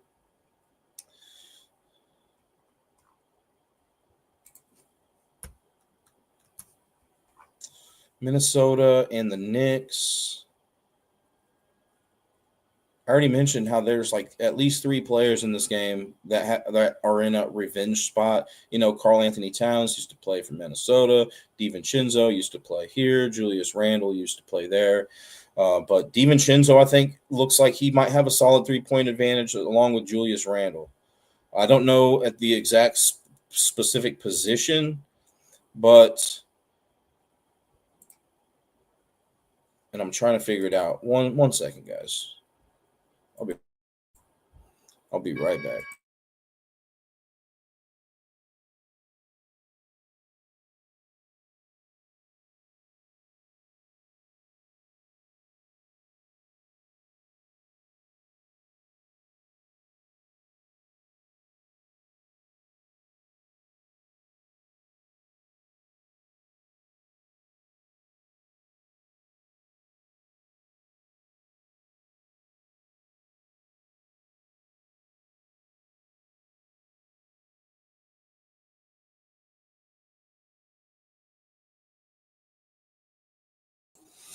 All right. Thanks for your patience. Oh, yeah. DiVincenzo. What is he? He's projected to be the what? The point for Minnesota tonight. New York has allowed the third most 3-point field goals per game to opposing teams to that specific position, the point guard position. New York. Excuse me. New York Knicks. Where are they on this list? They've actually done good at defending against 3-pointers to his specific position. What about the power forward position? Julius Randle. They've allowed the fifth most. So if you like Julius Randle in that revenge spot tonight, I think he does have a 3-point advantage, which he is good at. He's the second best on Minnesota at 3-point field goals made per game. Also, a concern that I have about Randall is that the Knicks are good at limiting points in the paint. That's where Randall really likes to thrive. The Knicks rank 6th best in that category, but points allowed per game to that specific position by the Knicks, they've done pretty good at limiting that. But I'd maybe be more so looking for like Julius Randle threes, just based on this brief analysis here. And then, I mentioned that Ja Morant, guys, has a 5-0 career record against Kevin Durant. That is, I got to lean towards Houston in this one. But, like, if you're looking for an underdog, like, what better spot than Memphis tonight when they have Morant, who has a 5-0 career record against Durant, and then the Utah Jazz, who have won their last 4 out of 5 games against Detroit. And 15 out of 20 games, their last 20 games against Detroit, Utah's won. I would think Utah has a better chance to pull off the upset than Memphis, but, 5-0. But anyways, I do think Morant has a points in the paint advantage. And looks like, that's about it for that game. Eason, 3-point advantage maybe. I'm just kind of glancing over these notes. Zion, I think, could have had a good game if he were to play in this game. Dallas has allowed the most points in the paint per game to opposing teams, but okay. Thanks, Ivan. I'm going to look right now to see if we have any injury updates. Okay, it looks like Garland's going to play tonight, and Mobley and Jarrett Allen. It looks like these guys are playing tonight for Cleveland. But you were talking about that Kings game specifically. Yeah, we know that Steph Curry's out. Oh, it's because I think it's because Levine and Sabonis are out, guys. That's what I'm seeing here on rotowire.com. Levine and Sabonis are out. Levine will not play for the Kings tonight. Sabonis will not play. But we still got some guys questionable for Golden State. We already know Steph Curry's out. Podziemski, Butler, and Green are all questionable. Is this going to be the Russell Westbrook show? Russell Westbrook, triple-double?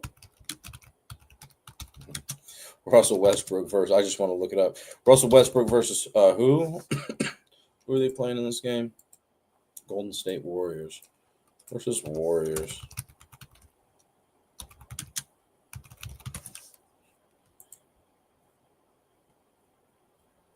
I know some of you like those long shot plays.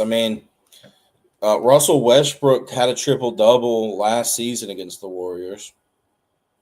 12, 12, and 16. When he was with the Nuggets.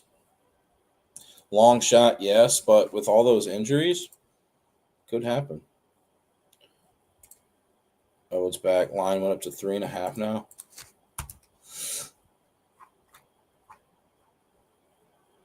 It's just been all over the place, that game, with all the injuries and stuff.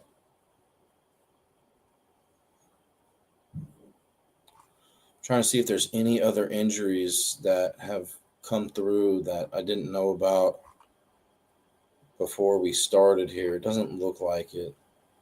But yeah, I'm seeing Garland's in tonight for Cleveland, Donovan Mitchell, Evan Mobley, Jarrett Allen. We're just still waiting on DeAndre Hunter. Questionable due to illness. Makes me think that he might sit, though, because they already cleared Garland and whoever else was questionable. I think it was Jarrett Allen. Looks like they've already cleared those guys. Yeah, Cleveland did, but they haven't cleared Hunter yet.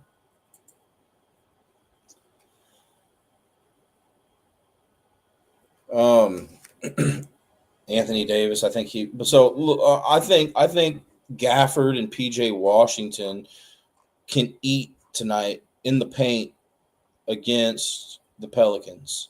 The Pelicans have allowed the sixth most points in the paint per game this season. Gafford and PJ Washington like to score points in the paint.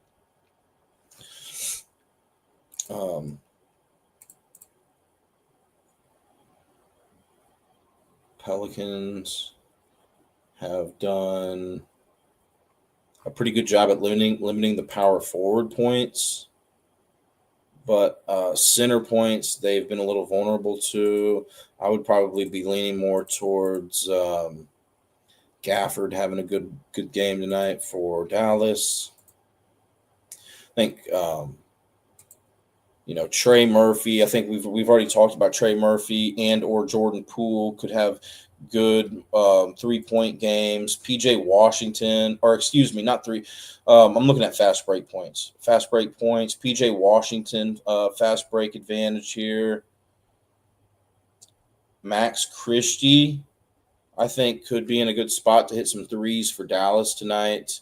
New Orleans is bad at really defending everything, but to that specific position, they've allowed the third most 3-point field goals per game. To that shooting guard position, Christie is the best 3-point shooter on this team in regards to 3-point field goals made per game. There's going to be some rebounds to go around in this one. These two teams have allowed the most rebounds per game this season. So, that's why I was thinking Zion could have had a great game here tonight if he were available, but he's out. The Mavericks have allowed the most rebounds per game to centers. New Orleans has allowed the fourth most to centers. And both of these teams are about average, a little below average at rebounds allowed to power forwards. So I think there could be plenty of rebounds to go around tonight in that game. Miami at Denver, Jokic and or Murray assists. I think we looked at Jokic assists, right? And Miami did pretty good. They've allowed the third fewest assists per game. But to the point guard position, they've allowed the third most. So Jamal Murray assist is something that I would be eyeing here. Jamal Murray is second best on the team in assists per game. Miami allows the second most assists per game to opposing teams and the third most assists per game to that point guard position. Now, Murray might be slated to play that or projected to play that. No, Christian Brown is. So Murray is supposed to be the point guard tonight too. But in case he slides over to that shooting guard, Miami's allowed the third most assists per game to shooting guards. So I think Jamal Murray assists, something to look at here. Aaron Gordon, 3-point field goals. Miami to power forwards, they've done pretty good, so I don't know about that. They've been bad as a team allowing 3-pointers, but to that power forward position, looks like they've been defending against the 3-point ball pretty good against that. So maybe not that. And then what about this Lakers game? Wemby, I think he's got a points in the paint advantage. Same with Castle. Lakers ranked 16th in points in the paint allowed per game, so it's not terrible. But overall, the Lakers have a pretty decent defense, it looks like. Maybe Castle assists. Lakers ranked 19th in assists allowed per game. Those are guys that I'd be kind of looking for. Wemby scoring points in the paint, Castle scoring points in the paint, and then Castle with the assists. Let's go see assists allowed. Castle's probably point guard tonight. So let's go see assists allowed by the Lakers to point guards. They've allowed the fifth most assists to point guard. So if you got the Castle assists on your radar, which that sounds interesting, I would look into that a little bit more if you're able to. And then what's Wemby, the center tonight? So the Lakers have actually allowed the fewest points per game to opposing centers this season. So just based on that factor alone makes me kind of want to look at some other guys to score for this team. And the first guy that I would probably be looking for is Castle, maybe Vassell. But the Spurs are just a very good defensive team, so it's hard for me to pinpoint somebody that's going to do good for the Lakers tonight. Now, ballers are going to ball, hoopers are going to hoop, but it just makes it harder for me to, on this general research that I've done, Yeah, I mean, we can take one game on a future show and just dive into it, just focus on that one game. I'd like to give you guys more of like a general type of deal here, kind of like the NFL Sunday morning shows. And then OKC is below average in 3-pointers, so Avia and Jeremy Grant I think could be beneficial here. Avia and Jeremy Grant. Avia's supposed to be that power forward. Usually Jeremy Grant comes in for that power forward position. What does OKC allow to power forwards, 3-pointers? They're about average. Those are the best 3-point shooters on Portland. But once again, yeah, good defensive team. Oklahoma City is, and so is Portland. I think rebounds is something. Klingon rebounds is something maybe worth looking into. Donovan Klingon, center for Portland. OKC was bad at allowing rebounds last year to opposing teams. They were bad at it this year. And to that specific position, Oklahoma City, about average in rebounds allowed to his position. So I don't know if that's necessarily the best spot or not. Golden State and Sacramento. I mentioned at the start of the show, Buddy Hield and Kevin Durant, two different players, different teams. I'll go look at that in just a second. Ivan, I think I did see something that I liked about Malik Monk today, but we'll look into it in just a second. Buddy Hield and Kevin Durant need Buddy Hield and Kevin Durant each need 5 3-pointers made to move up on the all-time 3-point field goals leaders list. Buddy Hield would pass Paul Pierce if he hit 5 threes. And, I mean, is Buddy Hield even getting any action?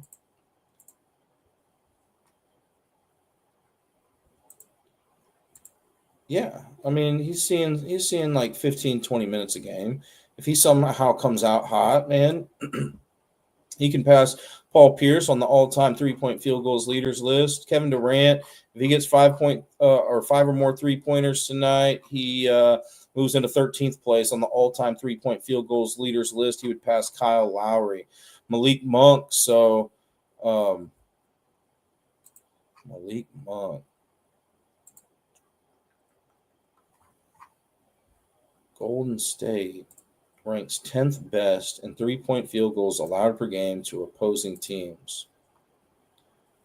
Malik Monk, from my understanding, really comes off the bench and in that shooting guard position. And Golden State has done good at defending against 3-point field goals to that specific position. And then, points per game that they've allowed the fewest to the shooting guard position, if I'm correct on the position that Malik Monk will most likely come and play tonight. Maybe he'll run a little bit of point.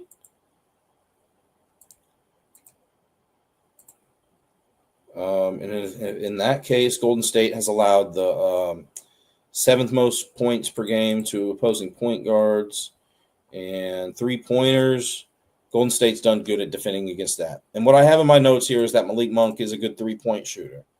But the fact that Golden State is good at defending against that as a team and good at defending against that specific position in regards to 3-pointers makes me dislike Malik Monk a little bit more. But I don't even know who's playing for Golden State tonight, What if all of these guys sit? What if I already know Steph Curry's out? What if Jimmy Butler's out? Breaking news. Jimmy Butler is out tonight. A back issue. Pajimski and Draymond Green are still listed as questionable. So that's breaking news here. Let's go check that Cleveland game if we've had any ruling on Hunter yet. Anthony Edwards and Towns are still questionable. Poole is still questionable.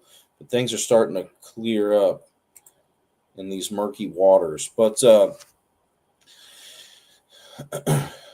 in the NBA swamp.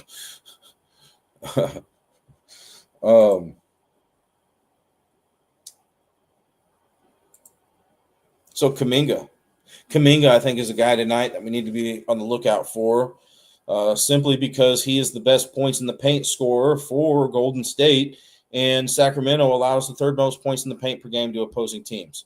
Kuminga is projected to be that starting small forward tonight, and Golden State is below average at points per game allowed to small. No, I'm not talking about that. Sacramento. Sacramento. In case I misspoke earlier, Sacramento has allowed the 3rd most points in the paint per game to opposing teams. Kuminga is the best points in the paint per game scorer on the Golden State Warriors this season. And with Curry and Butler being out, I'm pretty sure he's that next guy that leads this team in usage rate. Warriors player usage rate is what we can look up.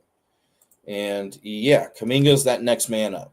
So I wouldn't be surprised to see Kuminga's line at 23.5 if the line's even up. 22.5.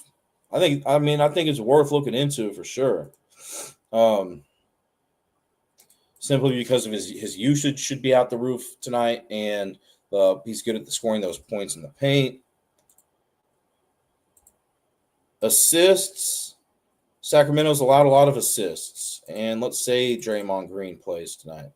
Sacramento has allowed the 7th most assists per game to power forwards, and they rank 24th in assists allowed per game. Draymond Green needs one more assist to reach 5,000 career assists. So assists might be on his mind tonight.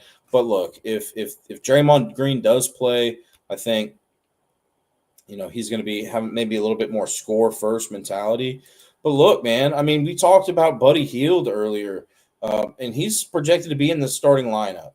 So we talked about how Buddy Hield needs 5 more threes to move into the 15th place on the all-time 3-point field goals leaders list. And I'm seeing 5+ right now is at plus 549 at the book I'm looking at. Yeah, it's a long shot, but I think he has not only an extra incentive tonight, but he actually might be asked to produce a little bit more than usual on the offensive side of the ball. With Embiid out, I want to take Grimes over rebounds. Do you think what you think of Monk or DeRozan tonight? So Monk, I was a little, skeptical about. DeRozan, power forward, projected power forward for Sacramento. Golden State.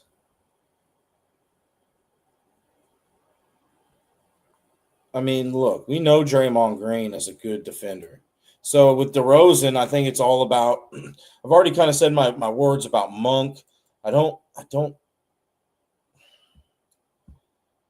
think there's a little bit too much unknown for me, because of Steph Curry being out, Jimmy Butler being out.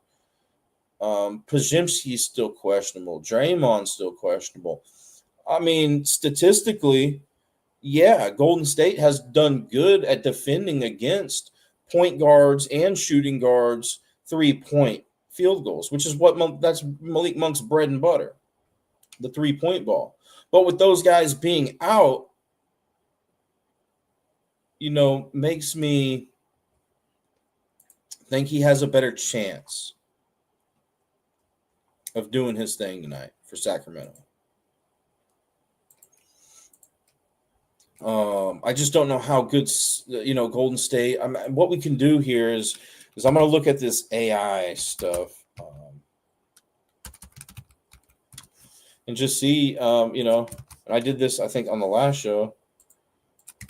Which NBA teams allow the most points per game to bench players? I don't know where to necessarily find that information, but if you do, maybe that could give you a better idea of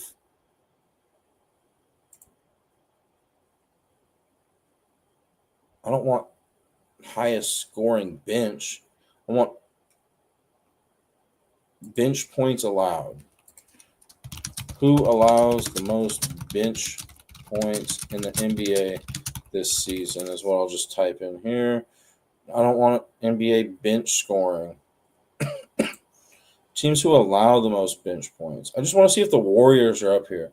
Looks like the Warriors have allowed the 5th most bench points this season, which makes me like Monk a little bit more because some bench players are probably going to get the starting nod here. Not just that, but, if Malik Monk comes off the bench, which he should, I think, he's going to be in a better spot. DeRozan, I think it's all about if Draymond Green plays or not. I mean, the Kings usage rate. Let's go look at the Kings usage rate real quick. So, with LaVine being out, I expect Russell Westbrook to actually be the guy that takes the hold of the Sacramento Kings offense tonight. When he is on the floor. When he is not, I think it will be DeRozan, Schroeder combo. But LaVine leads the team in usage rate. And they really do share the ball there in Sacramento a lot. More than a lot of other teams with their players. But, Russell Westbrook is the next leader in usage rate for this Kings team. And then it's DeRozan, Schroeder, Monk, and there's not much separation between those guys.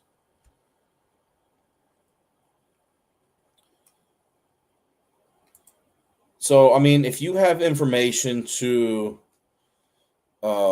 DeRozan usage rate without Sabonis and LaVine, I think that would be beneficial, right? DeRozan usage rate without, and I know some people do have access to this without LaVine and Sabonis.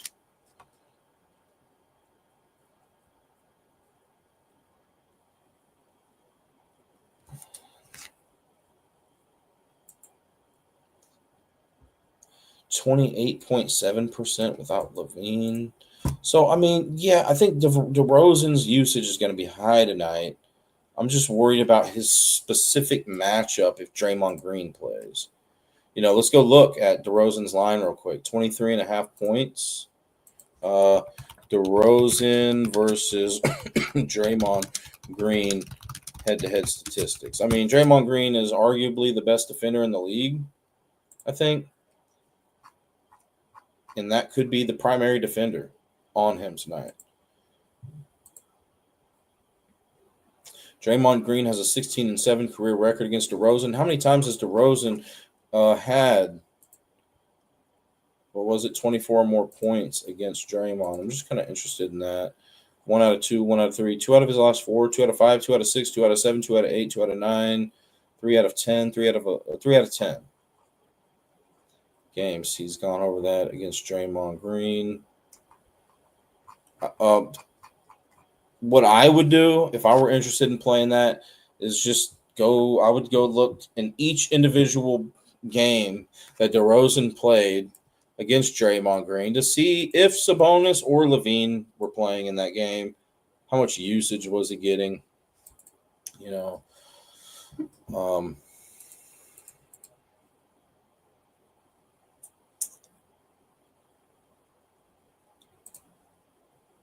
I would probably lean more towards Monk tonight, unless Draymond Green is out, and then I would lean towards more DeRozan. Ivan says he found a gym here. OG over 4.5 rebounds against Minnesota. Let's go check it out. OG over under 4.5 boards. Minnesota rebounds allowed per game. Minnesota as a team ranks 13th, so like not really great or bad, just about average. And then OG is projected to be what the small forward tonight. How many rebounds per game is Minnesota allowing to that specific position? They've allowed the eighth most rebounds per game to small forwards. I like that. OG versus OB versus Timberwolves statistics. He's gone over that line in his last 3 out of 5 games against Minnesota. What about the last 10? 1, 2, 3, 4, 5, 6 out of 10, which is good. Against Minnesota. Is there anything else that we need to look here? Maybe OG versus Julius Randle. Head-to-head statistics.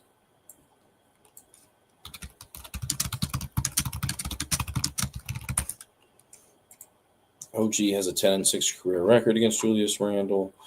How many times has OG gone over those boards against Julius Randle in his last few games? He had 10 rebounds against Julius Randle, January 17th, 2025. 10 rebounds in a game against Julius Randle. But 2 out of 3, 3 out of 4, 4 out of 5, 5 out of 6, 6 out of 7, 7 out of 8, 8 out of 9, 9 out of 10, 9 out of his last 10. That's a gem, dude. Let's all give Ivan a round of applause here. I mean, that's the kind of stuff that I'm looking for when I'm like taking an over on a player prop. Is we didn't find some like great, we didn't find that Minnesota was like severely bad at allowing rebounds to opposing teams. About average. They were slightly below average at allowing rebounds to that specific position. Then the history against Minnesota was favorable. And then we saw that he was 9 out of his last 10 games to the over against Julius Randle. So, yeah, that looks good, man.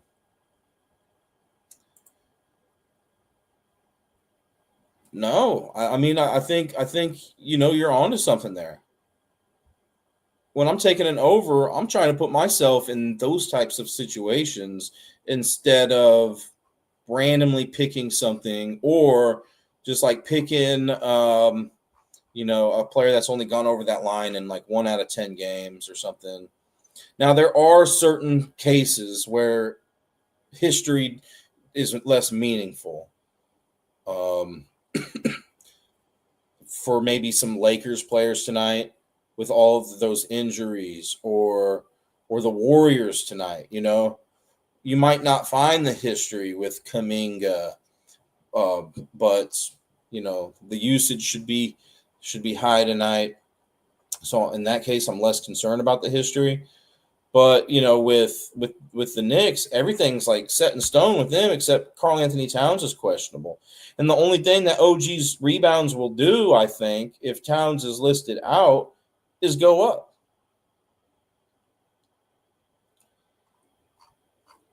And something else, dude. OG Obi statistics. Let's look here. I just want to see if he's rebounding, if he's going after those boards a little bit more this year compared to previous years. Yeah, dude.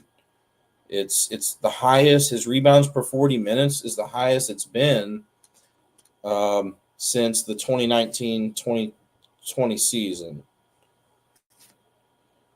So his rebounds are looking good. He's actually scoring a lot this season. He's doing it all.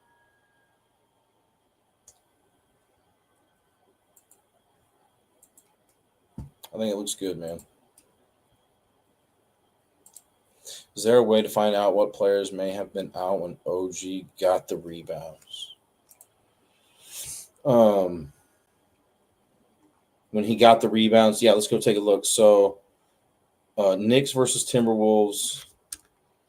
Knicks versus Timberwolves. Let me close some of these, dude. I still have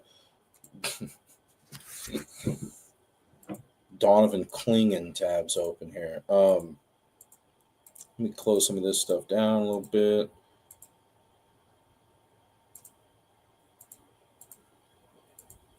Yeah, let's go look at those game logs. Okay, so OG versus we were looking at OG versus Julius Randle or Timberwolves. Let's go look at the games against Julius Randle. Let's go look at the Knicks versus Timberwolves last matchup here between these two players. Knicks versus Timberwolves.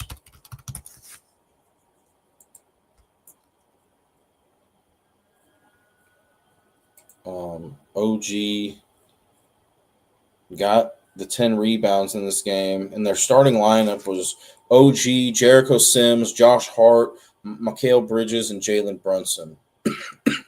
So, Cat wasn't in when he got the 10 rebounds. So that's why I'm thinking, like, if Cat's out, that rebound line could go up. And Minnesota's lineup looks, I think it may be identical if Anthony Edwards plays tonight. And then let's go look at December 19th, 2024. Timberwolves versus Knicks.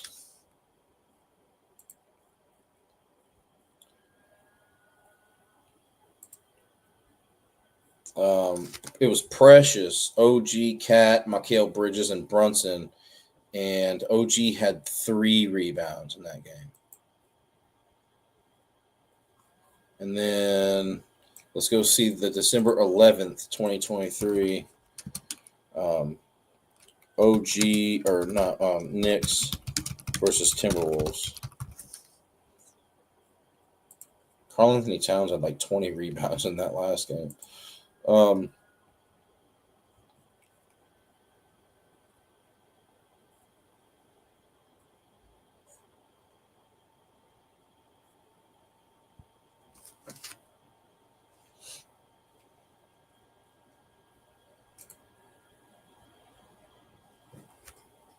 December 11th, 2023. This is not the box score I'm looking for. December 11th, 12/11, 2023 Knicks.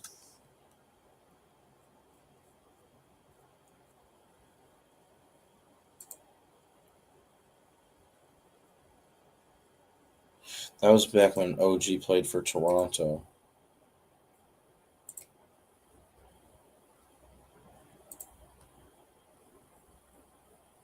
And he got 5 rebounds against RJ Barrett, Julius Randle, Sims, Brunson, and DiVincenzo. So it looks like there are only 2 games that OG has played against Julius Randle since OG has been a Toronto Raptor.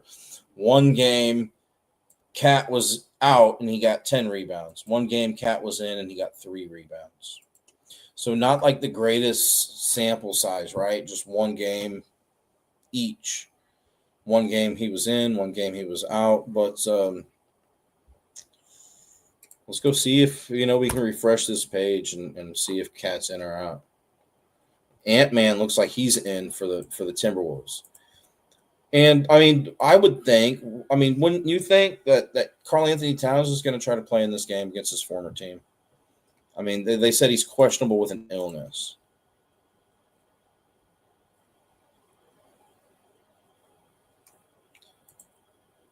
I'm kind of calling. I'm thinking Cat plays.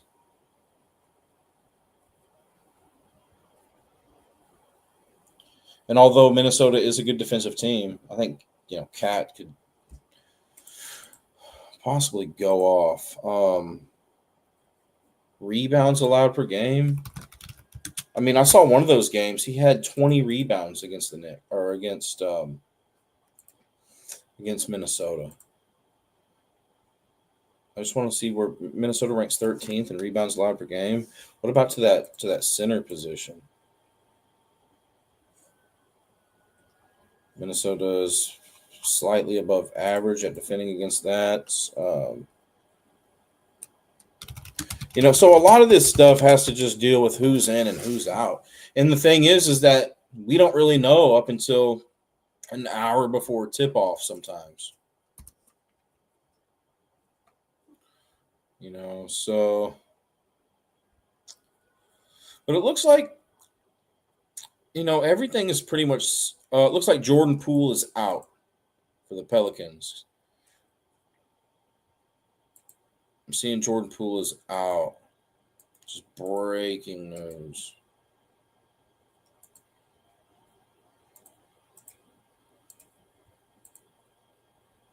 Which makes me, a little bit more scared for that Trey Murphy play that we were talking about earlier, Ivan.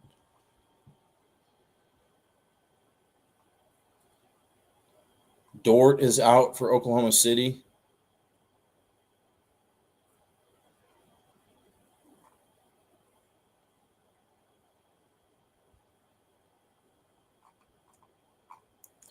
Seeing Poole is out. I just haven't got a. I necessarily don't have a confirmation on that yet. I'm sure there's a confirmation somewhere. But here on their website, rotowire.com, I'm seeing out. They don't have an explanation up yet for Jordan Poole. I'm sure they'll update that momentarily.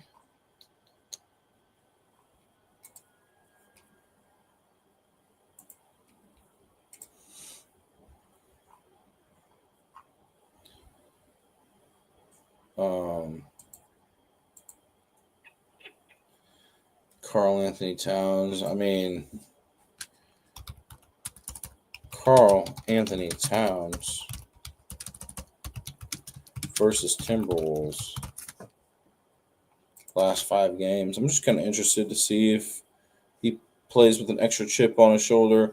He hasn't had less than 10 rebounds in any one of those games. Or, no, that's just in his last 5 games.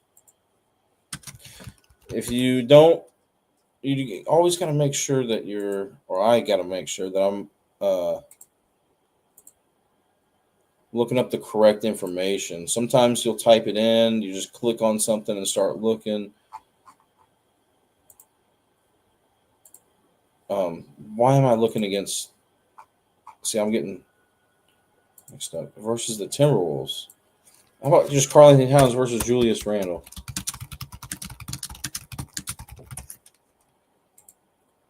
Cat has a 14-8 career record against him.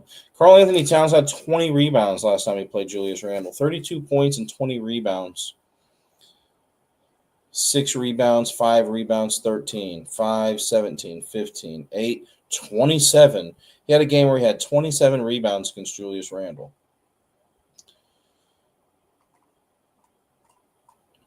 So it seems like he's either getting a lot or not getting a whole lot, It's not like he's getting 8, 9. It's like he's getting 13 plus. or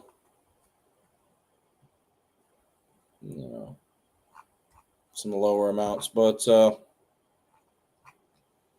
anyways, centers are scoring for the Knicks. Naz Reid points.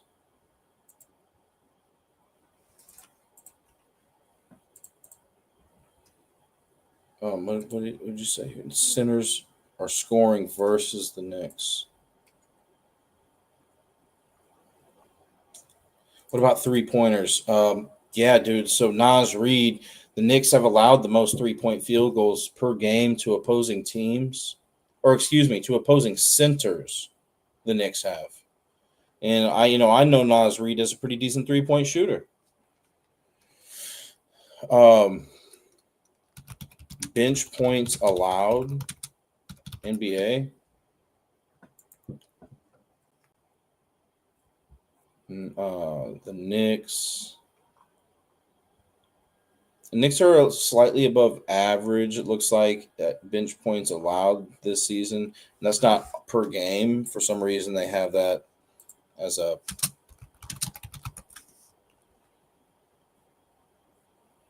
whole number, as a total, which makes me a little skeptical about it. But I love the fact that, the Knicks have allowed the most 3-point field goals to centers this season. Because that's what Naz Reid usually comes into play, right? Center. I mean, even if he comes into play power forward, the Knicks have allowed the 5th most 3-point field goals to power forwards this season. So, and he's hot right now off the bench. Yeah, I mean, that sounds good to me, and I know that you know more about Knicks basketball than the average person. So I like it just based on what I'm seeing here. I don't know what his points are necessarily listed at. We can go take a look real quick. Naz Reid points, and then I'm going to get out of here, guys. Thank you guys for joining today. Naz Reid getting fatigued here. Naz Reid over under 11.5 points, because there's a lot of work that I do when I'm not on the live, preparing for not just these shows, but NFL as well. Naz Reid versus Knicks statistics. His points were listed at 11.5. And he's gone over that against the Knicks in his last 2 out of 5 games. Let's see. 2 out of 10 games.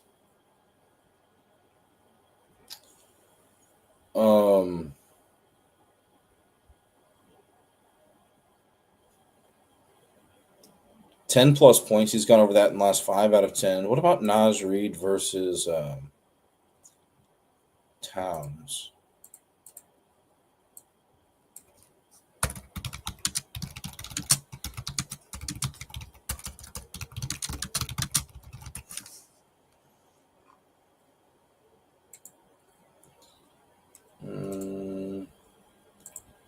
Naz Reid versus Carl Anthony versus Naz Reid. Naz Reid. Well, they've played one game against each other, and Naz Reid only had 3 points. That's when Cat went off for 32 points and 20 boards. And, I mean, just the fact that Karl Anthony Towns is still questionable. And let's pay attention to this tonight. We need to start keeping track of this. How many times we see a player is questionable leading up until game time. Sometimes you'll see players are questionable, and then early in the afternoon, they'll be like, okay, yeah, they're probable to play. But this Karl Anthony Towns news has taken a long time. And we got, about an hour, a little over an hour until tip-off. It seems like more times than not, whenever these big-time players are questionable like this leading up until tip-off, if they end up playing, they end up having just career games. And I just want to, pay attention to Karl Anthony Towns tonight to see if he ends up playing, if he is going to just break out for a monster game. I mean, am I wrong? I mean, I know I don't necessarily like talking about observation because statistics and observation are two different things, but that's what it just seems like to me, especially in the NFL. People kind of overlook those players that are questionable. They're like, I'm not trying to play the what if he does, what if he doesn't scenario. I'll just leave it alone.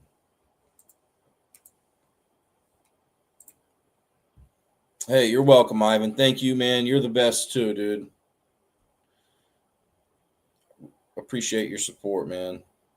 And hopefully, not just that, but yeah, hopefully, I mean, I have a good time with you here in the rooms, man. You always ask good questions, and if you're not asking questions and you're just hanging out, I appreciate you guys too. Whatever you're doing in here, whether you're just hanging out or trying to get some insights. I'm open to answer questions. I'm here to help you guys as much as possible, whether that be injury updates, whether that be with the money line spreads, the over under player props. Maybe you're just in here wanting to fade everything that I talk about. And if you're winning that way too, more power to you. I mean, questionable due to illness. I'm not buying. I'm not either, Ivan. I'm not buying it either, man.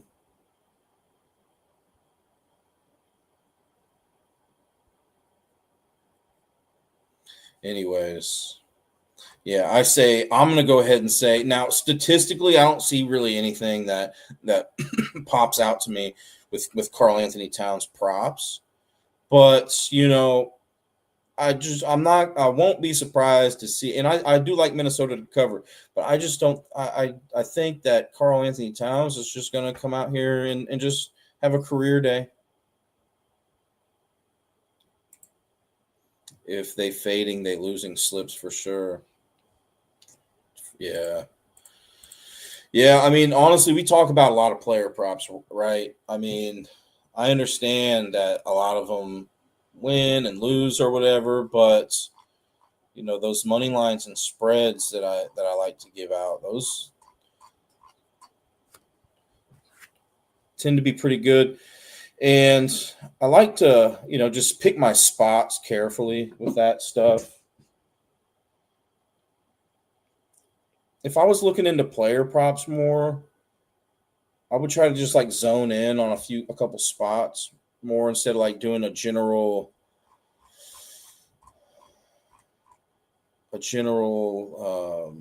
research session over every game. I just think there's too many options with player props. I like to keep things simple, but sometimes don't give me. I mean, we find some great value, some great stuff within these player props. You know, we find good stuff. Sometimes it's rare, but there are times where I'll like a player prop more than any money line or spread play for that day, just because the trend is just like whoa. Like this player has gone over this in his last 17 games against this team. Okay, I can't. I mean, I have to like that. So, but yeah. Anyways, I'm gonna get out of here. Thank you guys.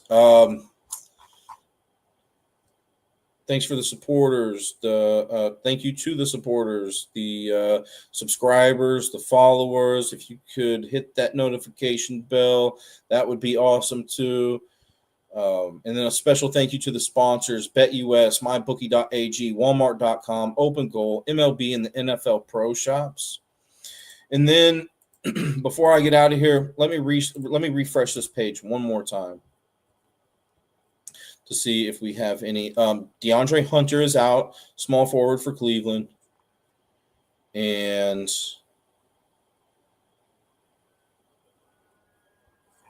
anything else? And that's it. So we're really waiting on Carl Anthony Towns news. There was another guy. Pajimski and Draymond Green also. Keep an eye on those guys for Golden State. But all right.